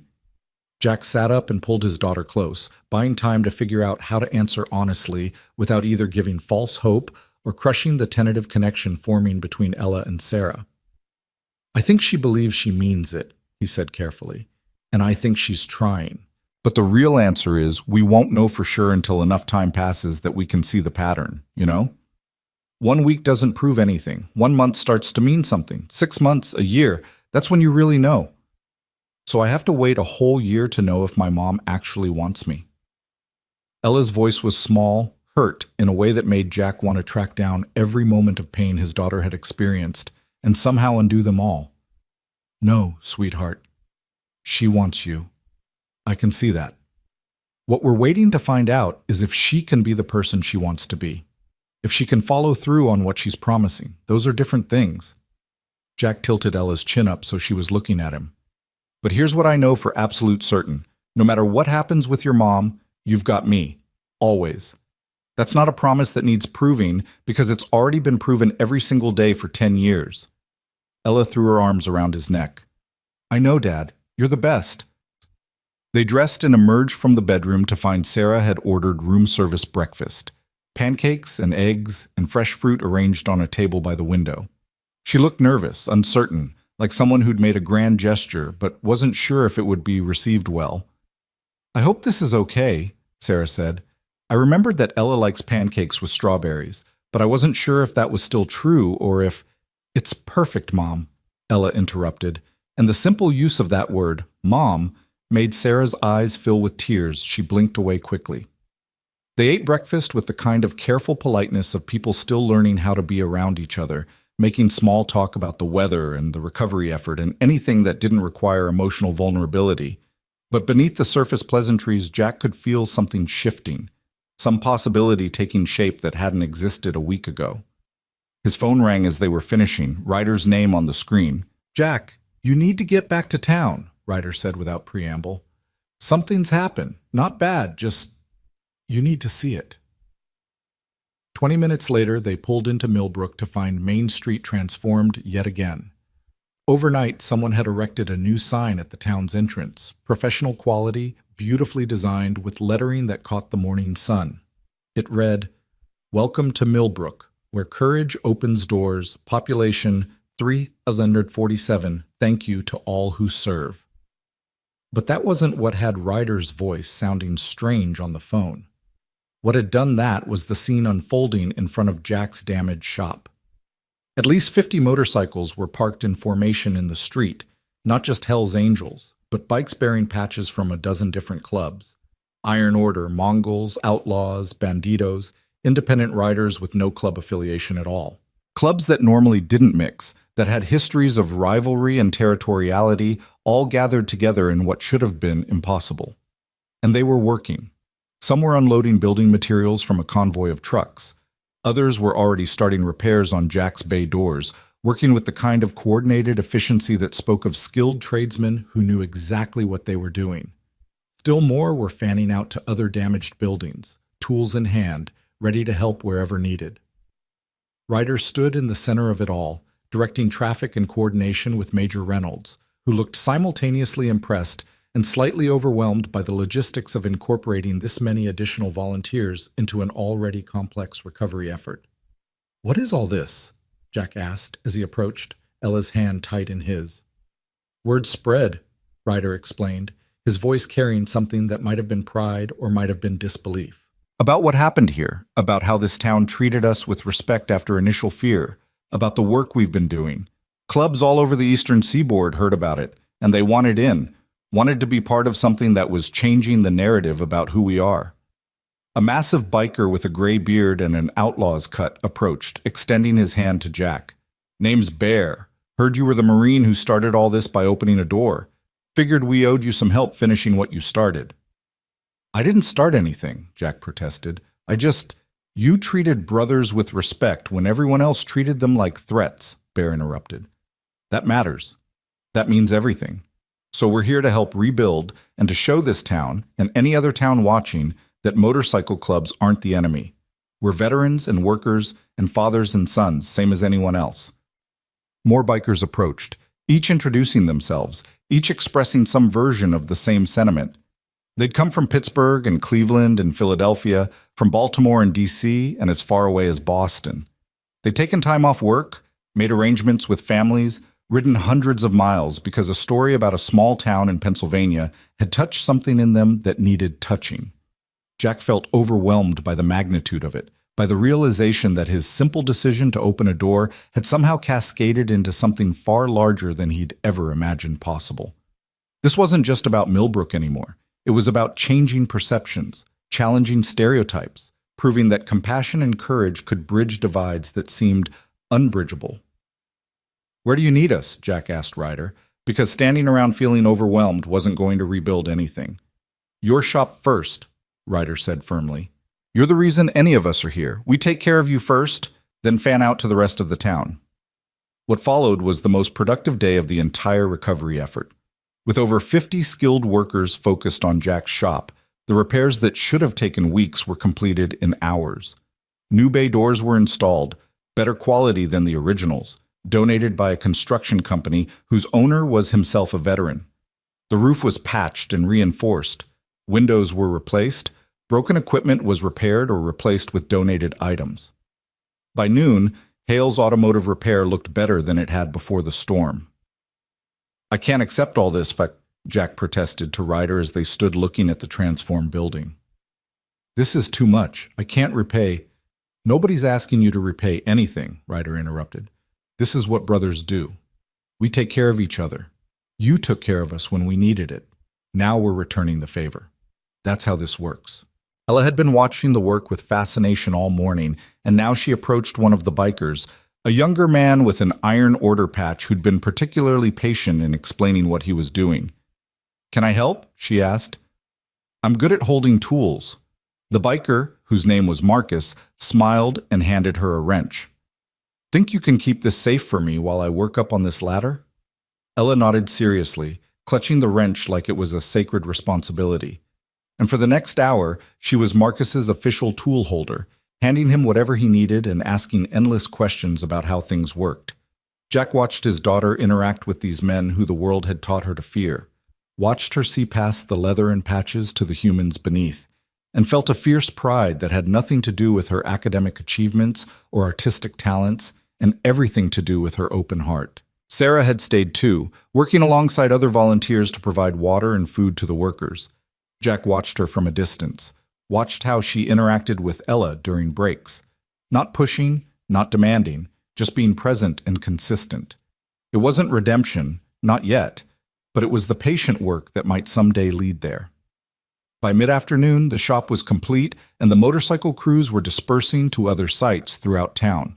The efficiency was remarkable. What would have taken weeks with normal recovery efforts was being accomplished in days because of the sheer number of skilled volunteers who'd descended on Millbrook. Buildings were being repaired, debris was being cleared, infrastructure was being restored. And everywhere the bikers worked, attitudes were shifting. Jack watched Mrs. Henderson bring lemonade to a crew of Mongols working on her antique shop, watched her chat with them like old friends. He saw Charlie Preston showing Bear around his hardware store, the two of them discussing inventory and business challenges like colleagues. He observed Pastor Williams blessing a group of banditos who'd repaired the church sanctuary, tears streaming down the pastor's face as he thanked men he'd have crossed the street to avoid a week ago. The transformation wasn't just physical, buildings being rebuilt, roads being cleared. It was deeper than that, more fundamental. Millbrook was being rebuilt in more ways than one, and the foundation being laid was stronger than what had existed before the storm. Sheriff Morrison found Jack around 4 o'clock, his weathered face showing something that might have been wonder. "Never seen anything like this in 40 years of law enforcement," Morrison admitted. "Got motorcycle clubs from 5 different organizations working side by side. No fights, no territorial disputes, just pure cooperation. Got townspeople who were ready to call in the National Guard a week ago now, bringing food and drinks to the same bikers they wanted arrested. It's like watching every assumption I ever had get turned upside down."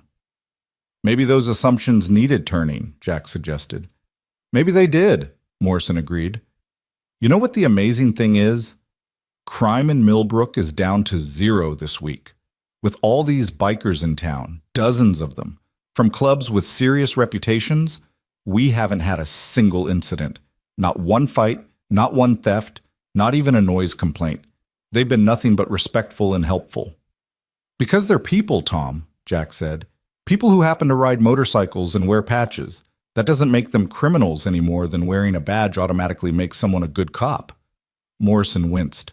"Point taken. I'm learning, Jack. We all are." As evening approached, Ryder called a meeting of all the club representatives in the high school parking lot. Jack was invited, though he felt like an outsider among these men who shared a culture and brotherhood he could observe but never fully understand. At least 50 bikers gathered in a loose circle, their different patches representing different clubs, different regions, different histories, but united in this moment by common purpose. "Brothers," Ryder began, his voice carrying easily in the quiet evening air, "we've done something remarkable here this week. We've shown this town and this country that motorcycle clubs aren't what the media portrays. We're not criminal enterprises or violent gangs. We're veterans and workers and fathers. We're brothers who look out for each other and who step up when communities need help." Murmurs of agreement rippled through the gathering.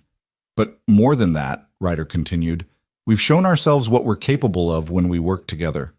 Hell's Angels and outlaws working side by side. Mongols and banditos coordinating repairs. Independent clubs and major organizations all pulling in the same direction. When's the last time that happened?" "Never," someone called out. "Never happened before." "Exactly," Ryder said. "Never happened before. But it happened here because one Marine reminded us who we really are beneath the colors. Because a little girl gave us blankets when we were cold and saw angels instead of devils. Because a town learned to look past fear and see humans. And because all of you showed up to be part of something bigger than yourselves." Bear stepped forward, his massive frame commanding attention. "Ryder's right. We've proven something important here, to the world and to ourselves." Question is, what do we do with it? Do we go back to our territories and our rivalries and our isolation? Or do we take this moment and build something lasting? What are you proposing? Asked a biker with a Mongol's patch. A coalition, Bear replied. Nothing formal, nothing that compromises club independence or traditions, but a network. A way for clubs to coordinate when communities need help, to present a united front when the media tries to paint us as villains, to support each other instead of fighting each other. The silence that followed was heavy with consideration. Jack could see the internal calculations happening, weighing tradition against innovation, autonomy against cooperation, the way things had always been against the possibility of something new. Tommy spoke up, his young voice carrying unexpected authority. My dad died in Afghanistan serving this country. I tried to follow in his footsteps and couldn't because my body wouldn't let me. The club gave me a different way to serve, a different way to be part of something that matters.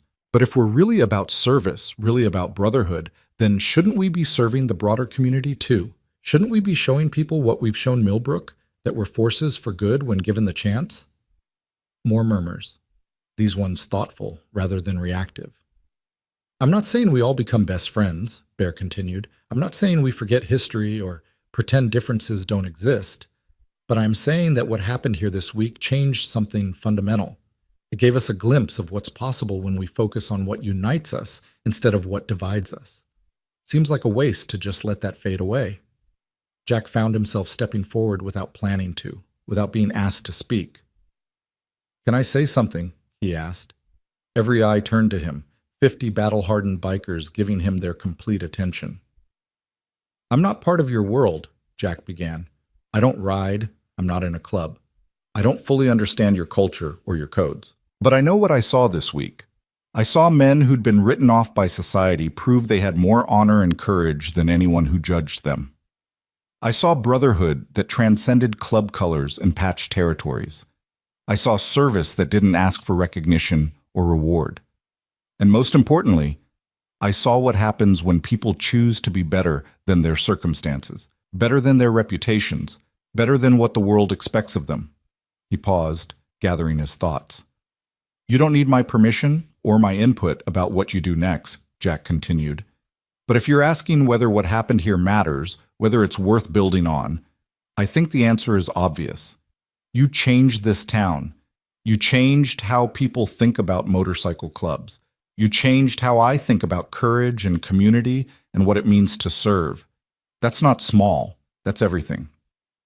So yeah, build something lasting. Show the world that this wasn't a one-time thing, that this is who you really are. Because if you can do that, if you can sustain this kind of cooperation and service, then you're not just rebuilding buildings. You're rebuilding the entire narrative about who you are and what you represent. The silence that followed was profound. Then riders started a slow clap that others joined until the parking lot echoed with applause that felt more like affirmation than celebration. The Marine has spoken, Ryder said with a slight smile.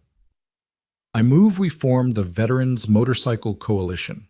Informal, flexible, focused on community service and mutual support. All in favor? The response was overwhelming. Hands raised, voices calling agreement, bikers from rival clubs nodding at each other in acknowledgement of a shared purpose that superseded old grudges. Motion carries, Bear said. We'll work out details over the next few months, communication networks, coordination protocols, dispute resolution. But the foundation is laid here, tonight, because of what Millbrook taught us. As the meeting dispersed and bikers began preparing for departures, some leaving tonight, others staying a few more days to finish projects, Jack felt Ryder's hand on his shoulder.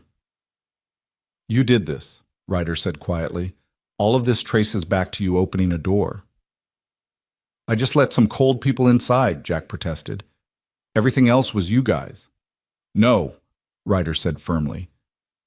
Everything else was a response to being treated with dignity. You set the tone, Jack.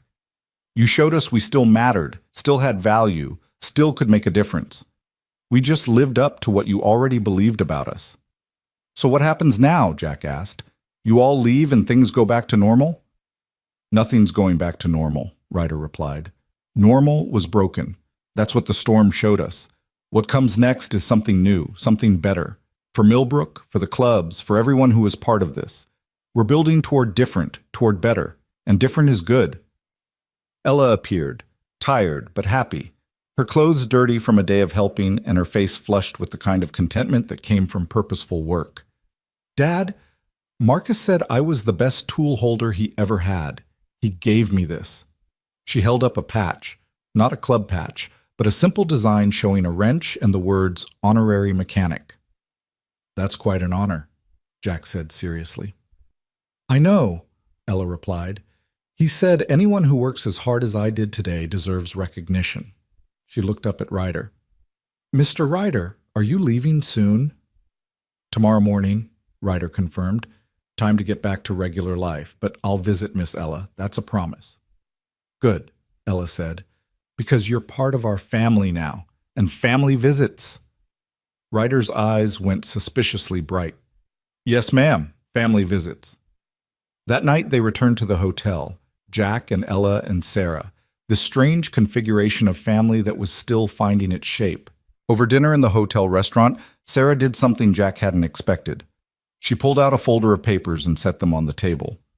These are apartment listings, Sarah explained, in Millbrook and the surrounding area. I meant what I said about staying. I've already started looking for a place for a job at the hospital here. They're hiring nurses, and I'm qualified. I'm not asking to move back in with you, Jack. I know that ship has sailed. But I'm asking to be close, to be present, to be the mother Ella deserves, even if I'm not your wife anymore.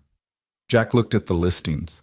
Modest apartments, reasonable rents, serious research that suggested Sarah had thought this through beyond an emotional impulse. What about your life in California? He asked. Your job, your friends, everything you built there. It was a life built on running away from my problems, Sarah said, from my responsibilities, from my failures, from the hard work of being a parent and a partner. I don't want to run anymore. I want to run toward something instead of away from it, toward being the person I should have been, toward a relationship with my daughter, toward maybe earning back some tiny fraction of what I threw away. Ella had been listening to this exchange with the intensity she brought to important things. Mom, she said carefully, if you stay, and if you get an apartment here, can I visit sometimes? Baby, you can visit whenever you want, Sarah said, her voice thick with emotion. I would love nothing more than having you visit, having you in my life in any way you'll allow. But you have to actually be there when you say you will, Ella continued, and you can't make promises you can't keep. And you have to understand that Dad comes first because Dad has always been there. I understand completely, Sarah agreed. Your father is an amazing man and an incredible parent. I'm not trying to take anything away from what he's given you. I'm just trying to add to it, if you'll let me. Jack watched his daughter process this, watched her weigh risks and possibilities with the maturity that shouldn't belong to someone so young. Finally, Ella nodded. Okay, you can stay, but I'm still watching to see if you mean it. Fair enough, Sarah said. I'll prove it, Ella. However long it takes. The week that followed fell into a rhythm that felt almost normal, though normal meant something different than it had before the storm. The bikers gradually departed in groups, heading back to their regular lives but staying in touch through the newly formed coalition. The National Guard began packing up as professional contractors took over the remaining heavy work. Media attention faded as newer stories captured the news cycle's fickle interest. But the changes that had been seeded during those intense days of crisis and recovery continued to grow. The new sign at Millbrook's entrance became a point of pride, townspeople posing for photos beneath it, visitors commenting on the message of courage and service. Mrs. Henderson's antique shop reopened with a new section dedicated to motorcycle memorabilia, a small but significant acknowledgement of the men who'd saved her business and possibly her life. Charlie Preston's hardware store became an unofficial gathering place for veterans of all kinds, with a corner reserved for bikers to meet and a bulletin board advertising motorcycle-friendly events. Pastor Williams incorporated into his sermons themes of not judging by appearances, of seeing the divine in unexpected places, of courage that opens doors instead of locking them. And Jack's shop became something more than just an automotive repair business. It became a symbol, a place where the story had started and where its echoes continued to resonate. Customers came from surrounding towns not just for repairs, but to see the place where a single choice had cascaded into something transformative. Jack found himself telling the story over and over, always emphasizing that he hadn't done anything special, that he'd just made the choice anyone should make when faced with people in need. Sarah found an apartment 3 blocks from Jack's shop, small but clean, and close enough for Ella to bike over after school if she wanted. She started work at Millbrook General Hospital, proving competent and reliable in ways that slowly, carefully, began rebuilding trust. She didn't push for more time with Ella than their daughter was ready for, didn't make demands or try to rush the healing process. She just showed up, consistently, day after day, proving through sustained action what words could never convey. And slowly, tentatively, Ella began to open up. First, it was just short visits after school, an hour of homework help, a shared snack, carefully supervised by Jack from a distance. Then it became occasional dinners, then weekend afternoons, then the gradual rebuilding of a mother-daughter relationship that had been shattered but might, with enough care and time, be made whole in a different form. Jack watched this unfold with mixed emotions. Relief that Ella was getting something she needed, fear that Sarah would revert to old patterns and break their daughter's heart again, cautious hope that maybe, just maybe, people really could change when they committed to the hard work of becoming better than they'd been. 3 weeks after the storm, Jack was working on a transmission replacement when a familiar rumble made him look up. A single Harley pulled into his lot, and Ryder dismounted with the easy grace of someone who lived on 2 wheels. "Couldn't stay away," Ryder said with a grin. "Had to see how things were progressing." "Progressing well," Jack replied, wiping grease from his hands. "Town's about 70% rebuilt. Everyone who lost homes has temporary housing. Businesses are reopening. Life's returning to something like normal." "And you?" Ryder asked. "How are you doing with all the attention and the changed circumstances?" Jack considered the question. "Honestly, I'm ready for the attention to fade. I'm not built for being a symbol or an example.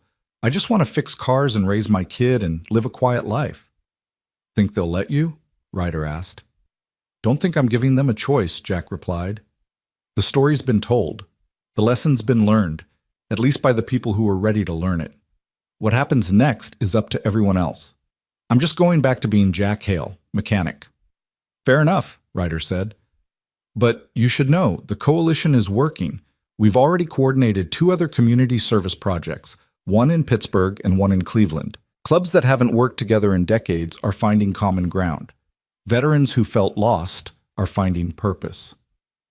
"You started something, brother. Whether you want the credit or not, that's the truth." "Then I'm glad," Jack said sincerely. "Glad something good came from all this chaos." Ella burst out of the shop office where she'd been doing homework, her face lighting up when she saw Ryder. "Mr. Ryder, you came back." "Told you I would," Ryder replied, accepting her enthusiastic hug. "Family visits, remember?" "Are you staying for dinner?" Ella asked hopefully. "Mom's cooking tonight at her new apartment. She's not very good at it yet, but she's trying really hard." The invitation extended naturally, and somehow Jack found himself sitting around Sarah's small dining table that evening with Ella, Ryder, and his ex-wife, eating slightly overcooked pasta and talking about everything and nothing. It was surreal and comfortable simultaneously, this gathering of people whose lives had been rearranged by a storm and the choices that followed. "Can I ask you something?" Sarah said to Ryder during a lull in conversation. "What made you come back? After that first night, after you all left? What made you decide to return with all those other bikers?" Ryder set down his fork and thought for a moment. "Couple of reasons," he said finally. "First, because Jack opened a door when everyone else locked theirs, and that kind of courage deserves to be honored. Second, because Tommy told me about Ella bringing blankets, and I realized we'd been given something precious. We'd been seen as human instead of as threats. That needed to be acknowledged."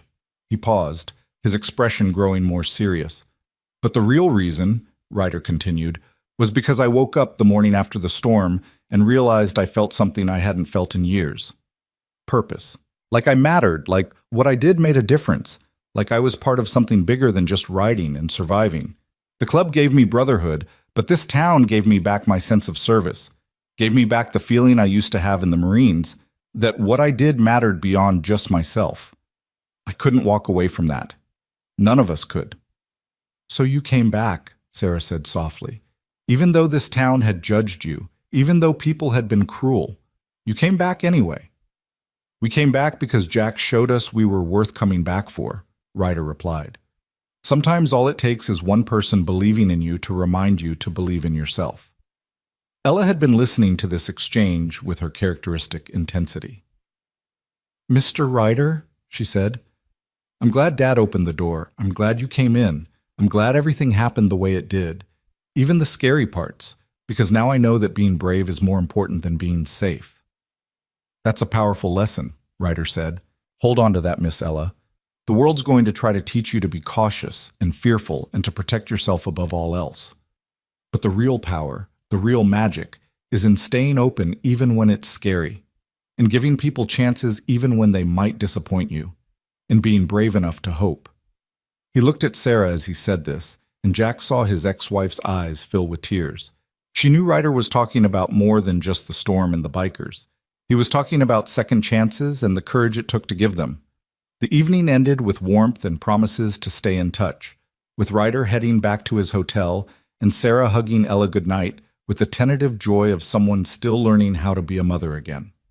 Jack and Ella walked the 3 blocks back to the shop in comfortable silence, their breath visible in the cooling autumn air. Dad, Ella said as they reached the shop, do you think we're going to be okay? All of us? You and me and Mom and everyone? Jack pulled his daughter close. I think we're going to be exactly what we make ourselves into, he said. Nothing in life is guaranteed, baby. Not happiness, not success, not even love. But we get to choose every single day what we're building toward.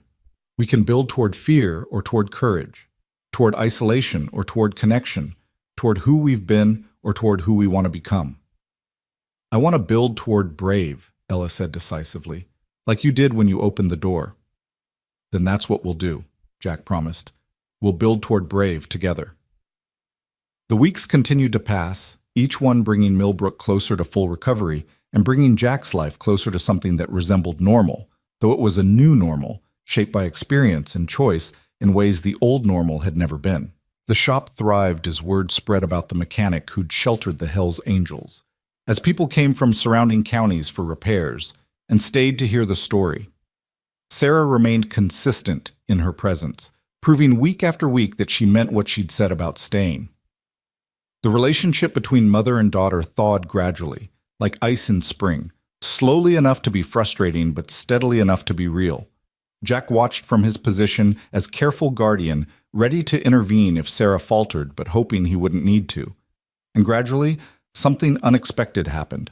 Jack found himself forgiving Sarah, not all at once, not in some dramatic moment of reconciliation, but in small increments spread across dozens of ordinary moments. He forgave her when he saw her patiently helping Ella with math homework, even though she'd never been good at math herself. He forgave her when she showed up to Ella's school play and sat in the audience with tears streaming down her face, knowing she'd missed so many other performances. He forgave her when he saw her struggling and trying and failing and trying again, because that was the work of growth, and he understood how hard that work was. They would never be married again. That chapter had closed, and Jack had no interest in reopening it. But they learned to be co-parents, to be friends in a careful way, to put Ella's needs above their own hurt and history. It wasn't perfect, and it wasn't easy, but it was good enough, and Jack had learned that good enough was sometimes all you could ask for. 2 months after the storm, on a crisp November afternoon, Jack received a call from Major Reynolds. I wanted to update you on the recovery progress, she said. Official assessments show Millbrook at 93% operational capacity. That's unprecedented for this type of disaster. Most communities take years to reach that level. You all did it in 2 months. A lot of people working hard, Jack replied, deflecting credit as always. Yes, but the catalyst was you, Reynolds insisted. The governor asked me to extend his personal thanks and to let you know that Millbrook is being studied as a model for disaster recovery and community resilience. What happened here? How you all came together, how you overcame prejudices and fears. It's being written into emergency management protocols. That's great, Jack said, meaning it. If something good comes from it beyond just rebuilding buildings, then all the chaos was worth it. There's one more thing, Reynolds added. The Veterans Motorcycle Coalition that formed out of this experience. They've been contacted by FEMA about formalizing their disaster response capabilities. Motorcycle clubs as rapid response volunteers for natural disasters. It's unprecedented. It's unprecedented. But so was everything else that happened in Millbrook. After the call ended, Jack sat in his office looking at the wall where Ella had hung her drawings. The original picture of the motorcycles with angel wings, plus dozens of others she'd created in the weeks since. Each one showed some aspect of their story, some moment of courage or connection or transformation. Together, they formed a visual narrative of how one storm and one choice had changed everything. His phone buzzed with a text from Ryder. Heading your way next week with some of the crew. Want to do a proper visit, not just work. Thought we could take Ella for her first motorcycle ride if you're okay with it. Let me know. Jack smiled and typed back. She'll love that. See you next week, brother. The word felt natural now. Brother. Ryder had become family in the way that mattered most. Not through blood, but through shared experience and mutual respect, and the kind of bond that forms when people see each other truly and accept what they find. That evening, Jack locked up the shop and walked to Sarah's apartment where Ella was spending the night. A regular occurrence now, no longer fraught with anxiety, but simply part of their routine. Sarah answered the door with flour on her face and Ella laughing in the background about some baking disaster. We're making cookies, Sarah explained unnecessarily. Or trying to. It's not going well. They're going terrible, Ella called cheerfully. But they're going to taste good anyway because we made them together. Jack looked at his ex-wife. This woman who'd broken his heart and left their daughter, and then come back to do the hard work of earning redemption. She looked happy in a way he hadn't seen in years, covered in flour and laughing at her own mistakes, present and real and trying. You're doing good, Jack said quietly. With Ella, with the consistency, with all of it. I wanted you to know that I see it. Sarah's eyes filled with tears. That means more than you know. I'm trying so hard, Jack. Every day I'm trying to be better than I was yesterday. I know, Jack replied. And it shows. Keep it up. He stayed for a cookie, burnt on the edges and underdone in the middle, but made with love and therefore perfect, and listened to Ella tell him about school and friends and the new book she was reading. Normal, boring, beautiful domesticity that felt like a miracle given where they'd been just months before. Walking back to the shop through Millbrook's recovering streets, Jack thought about the journey that had brought them here. A storm that had broken things and revealed truths. A choice to open a door instead of locking it. 15 strangers who became brothers. A daughter who'd learned courage by watching her father practice it. An ex-wife who'd found the strength to come back and face what she'd run from. And a town that had learned the most important lesson of all, that fear serves no one, that courage opens possibilities, that seeing people as human instead of as labels changes everything. The shop was quiet when Jack returned, just the way he liked it.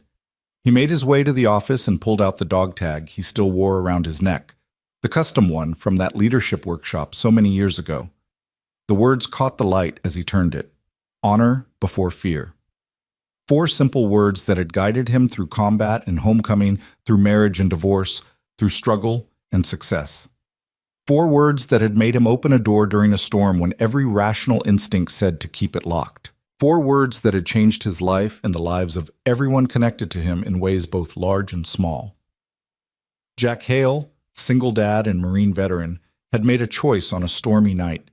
He'd chosen to see people instead of patches, to offer shelter instead of suspicion, to lead with courage instead of fear. And that choice had rippled outward like water from a stone thrown into a still pond, creating waves that spread farther than he could track and changes he could never have predicted. The bikers had gone back to their lives, carrying the memory of being treated with dignity and proving they deserved that dignity through service. The town had learned that its assumptions were wrong and its fears were misplaced, and in learning that had become something better than what it had been. Sarah had found the courage to return and face the consequences of her choices, beginning the long work of rebuilding what she'd broken. And Ella, brave, brilliant, beautiful Ella, had learned that her father's courage wasn't some abstract quality, but a practical choice made moment by moment, that being scared didn't mean you had to be controlled by fear, that opening your heart, even when it might get broken, was the only way to live fully. In the end, that was the story. not about a tornado or rescue efforts or motorcycle clubs or political ceremonies. The story was about choice, the daily, moment-by-moment choice between fear and courage, between judgment and understanding, between locked doors and open hearts. Jack Hale had chosen courage. He'd opened a door during a storm, and through that opening had flowed grace and transformation, pain and healing, ending and beginning all woven together into something that looked, from the right angle and in the right light, like redemption. Outside, the night settled over Millbrook with the gentle certainty of routine restored. The damaged building stood repaired. The torn earth had been smoothed. The visible scars of the storm were fading. But the invisible changes, the shifts in perspective and relationship and understanding, those would last. Those would define what Millbrook became in the years ahead, would shape how its people saw themselves and others, would echo through generations in stories told and retold about the night the Hells Angels came to town, and everyone learned what courage really looked like. And in a small shop on Main Street, a single dad veteran turned off the lights and headed upstairs to the apartment above his business, to his daughter sleeping peacefully in her bed, to the life he'd built through determination and love, and the willingness to do the next right thing even when the next right thing was terrifying. Tomorrow would bring new challenges and new choices. There would be more storms, literal and metaphorical, more decisions about doors to open or lock, more opportunities to choose between fear and courage. But tonight, in this moment, Jack Hale allowed himself to simply exist in the peace he'd helped create, in the community he'd helped transform, in the family he'd helped rebuild. He checked on Ella one final time, adjusting her blanket and making sure Mr. Whiskers was within reach. She stirred slightly and smiled in her sleep, and Jack felt the familiar tightness in his chest that came from loving someone so much that their happiness became inseparable from your own. "Sweet dreams, baby," he whispered. "Tomorrow, we'll be brave again." Because that was the truth of it. Courage wasn't a one-time thing, wasn't something you achieved and then possessed forever. It was a practice, a discipline, a choice made fresh each day to open doors instead of locking them, to see people instead of categories, to lead with love instead of fear. Jack Hale, mechanic and Marine, father and friend, had opened a door during a storm, and through that simple act of courage had come everything else: rescue and recovery, transformation and redemption, ending and beginning all woven together into a story that Millbrook would tell for generations. A story about the night 15 strangers came to town and taught everyone what honor really meant. A story about a single dad who chose compassion over fear and changed the world one open door at a time. A story about ordinary people doing extraordinary things not because they were heroes, but because they were human and they chose to act accordingly. That was the story. That would always be the story. And it was enough.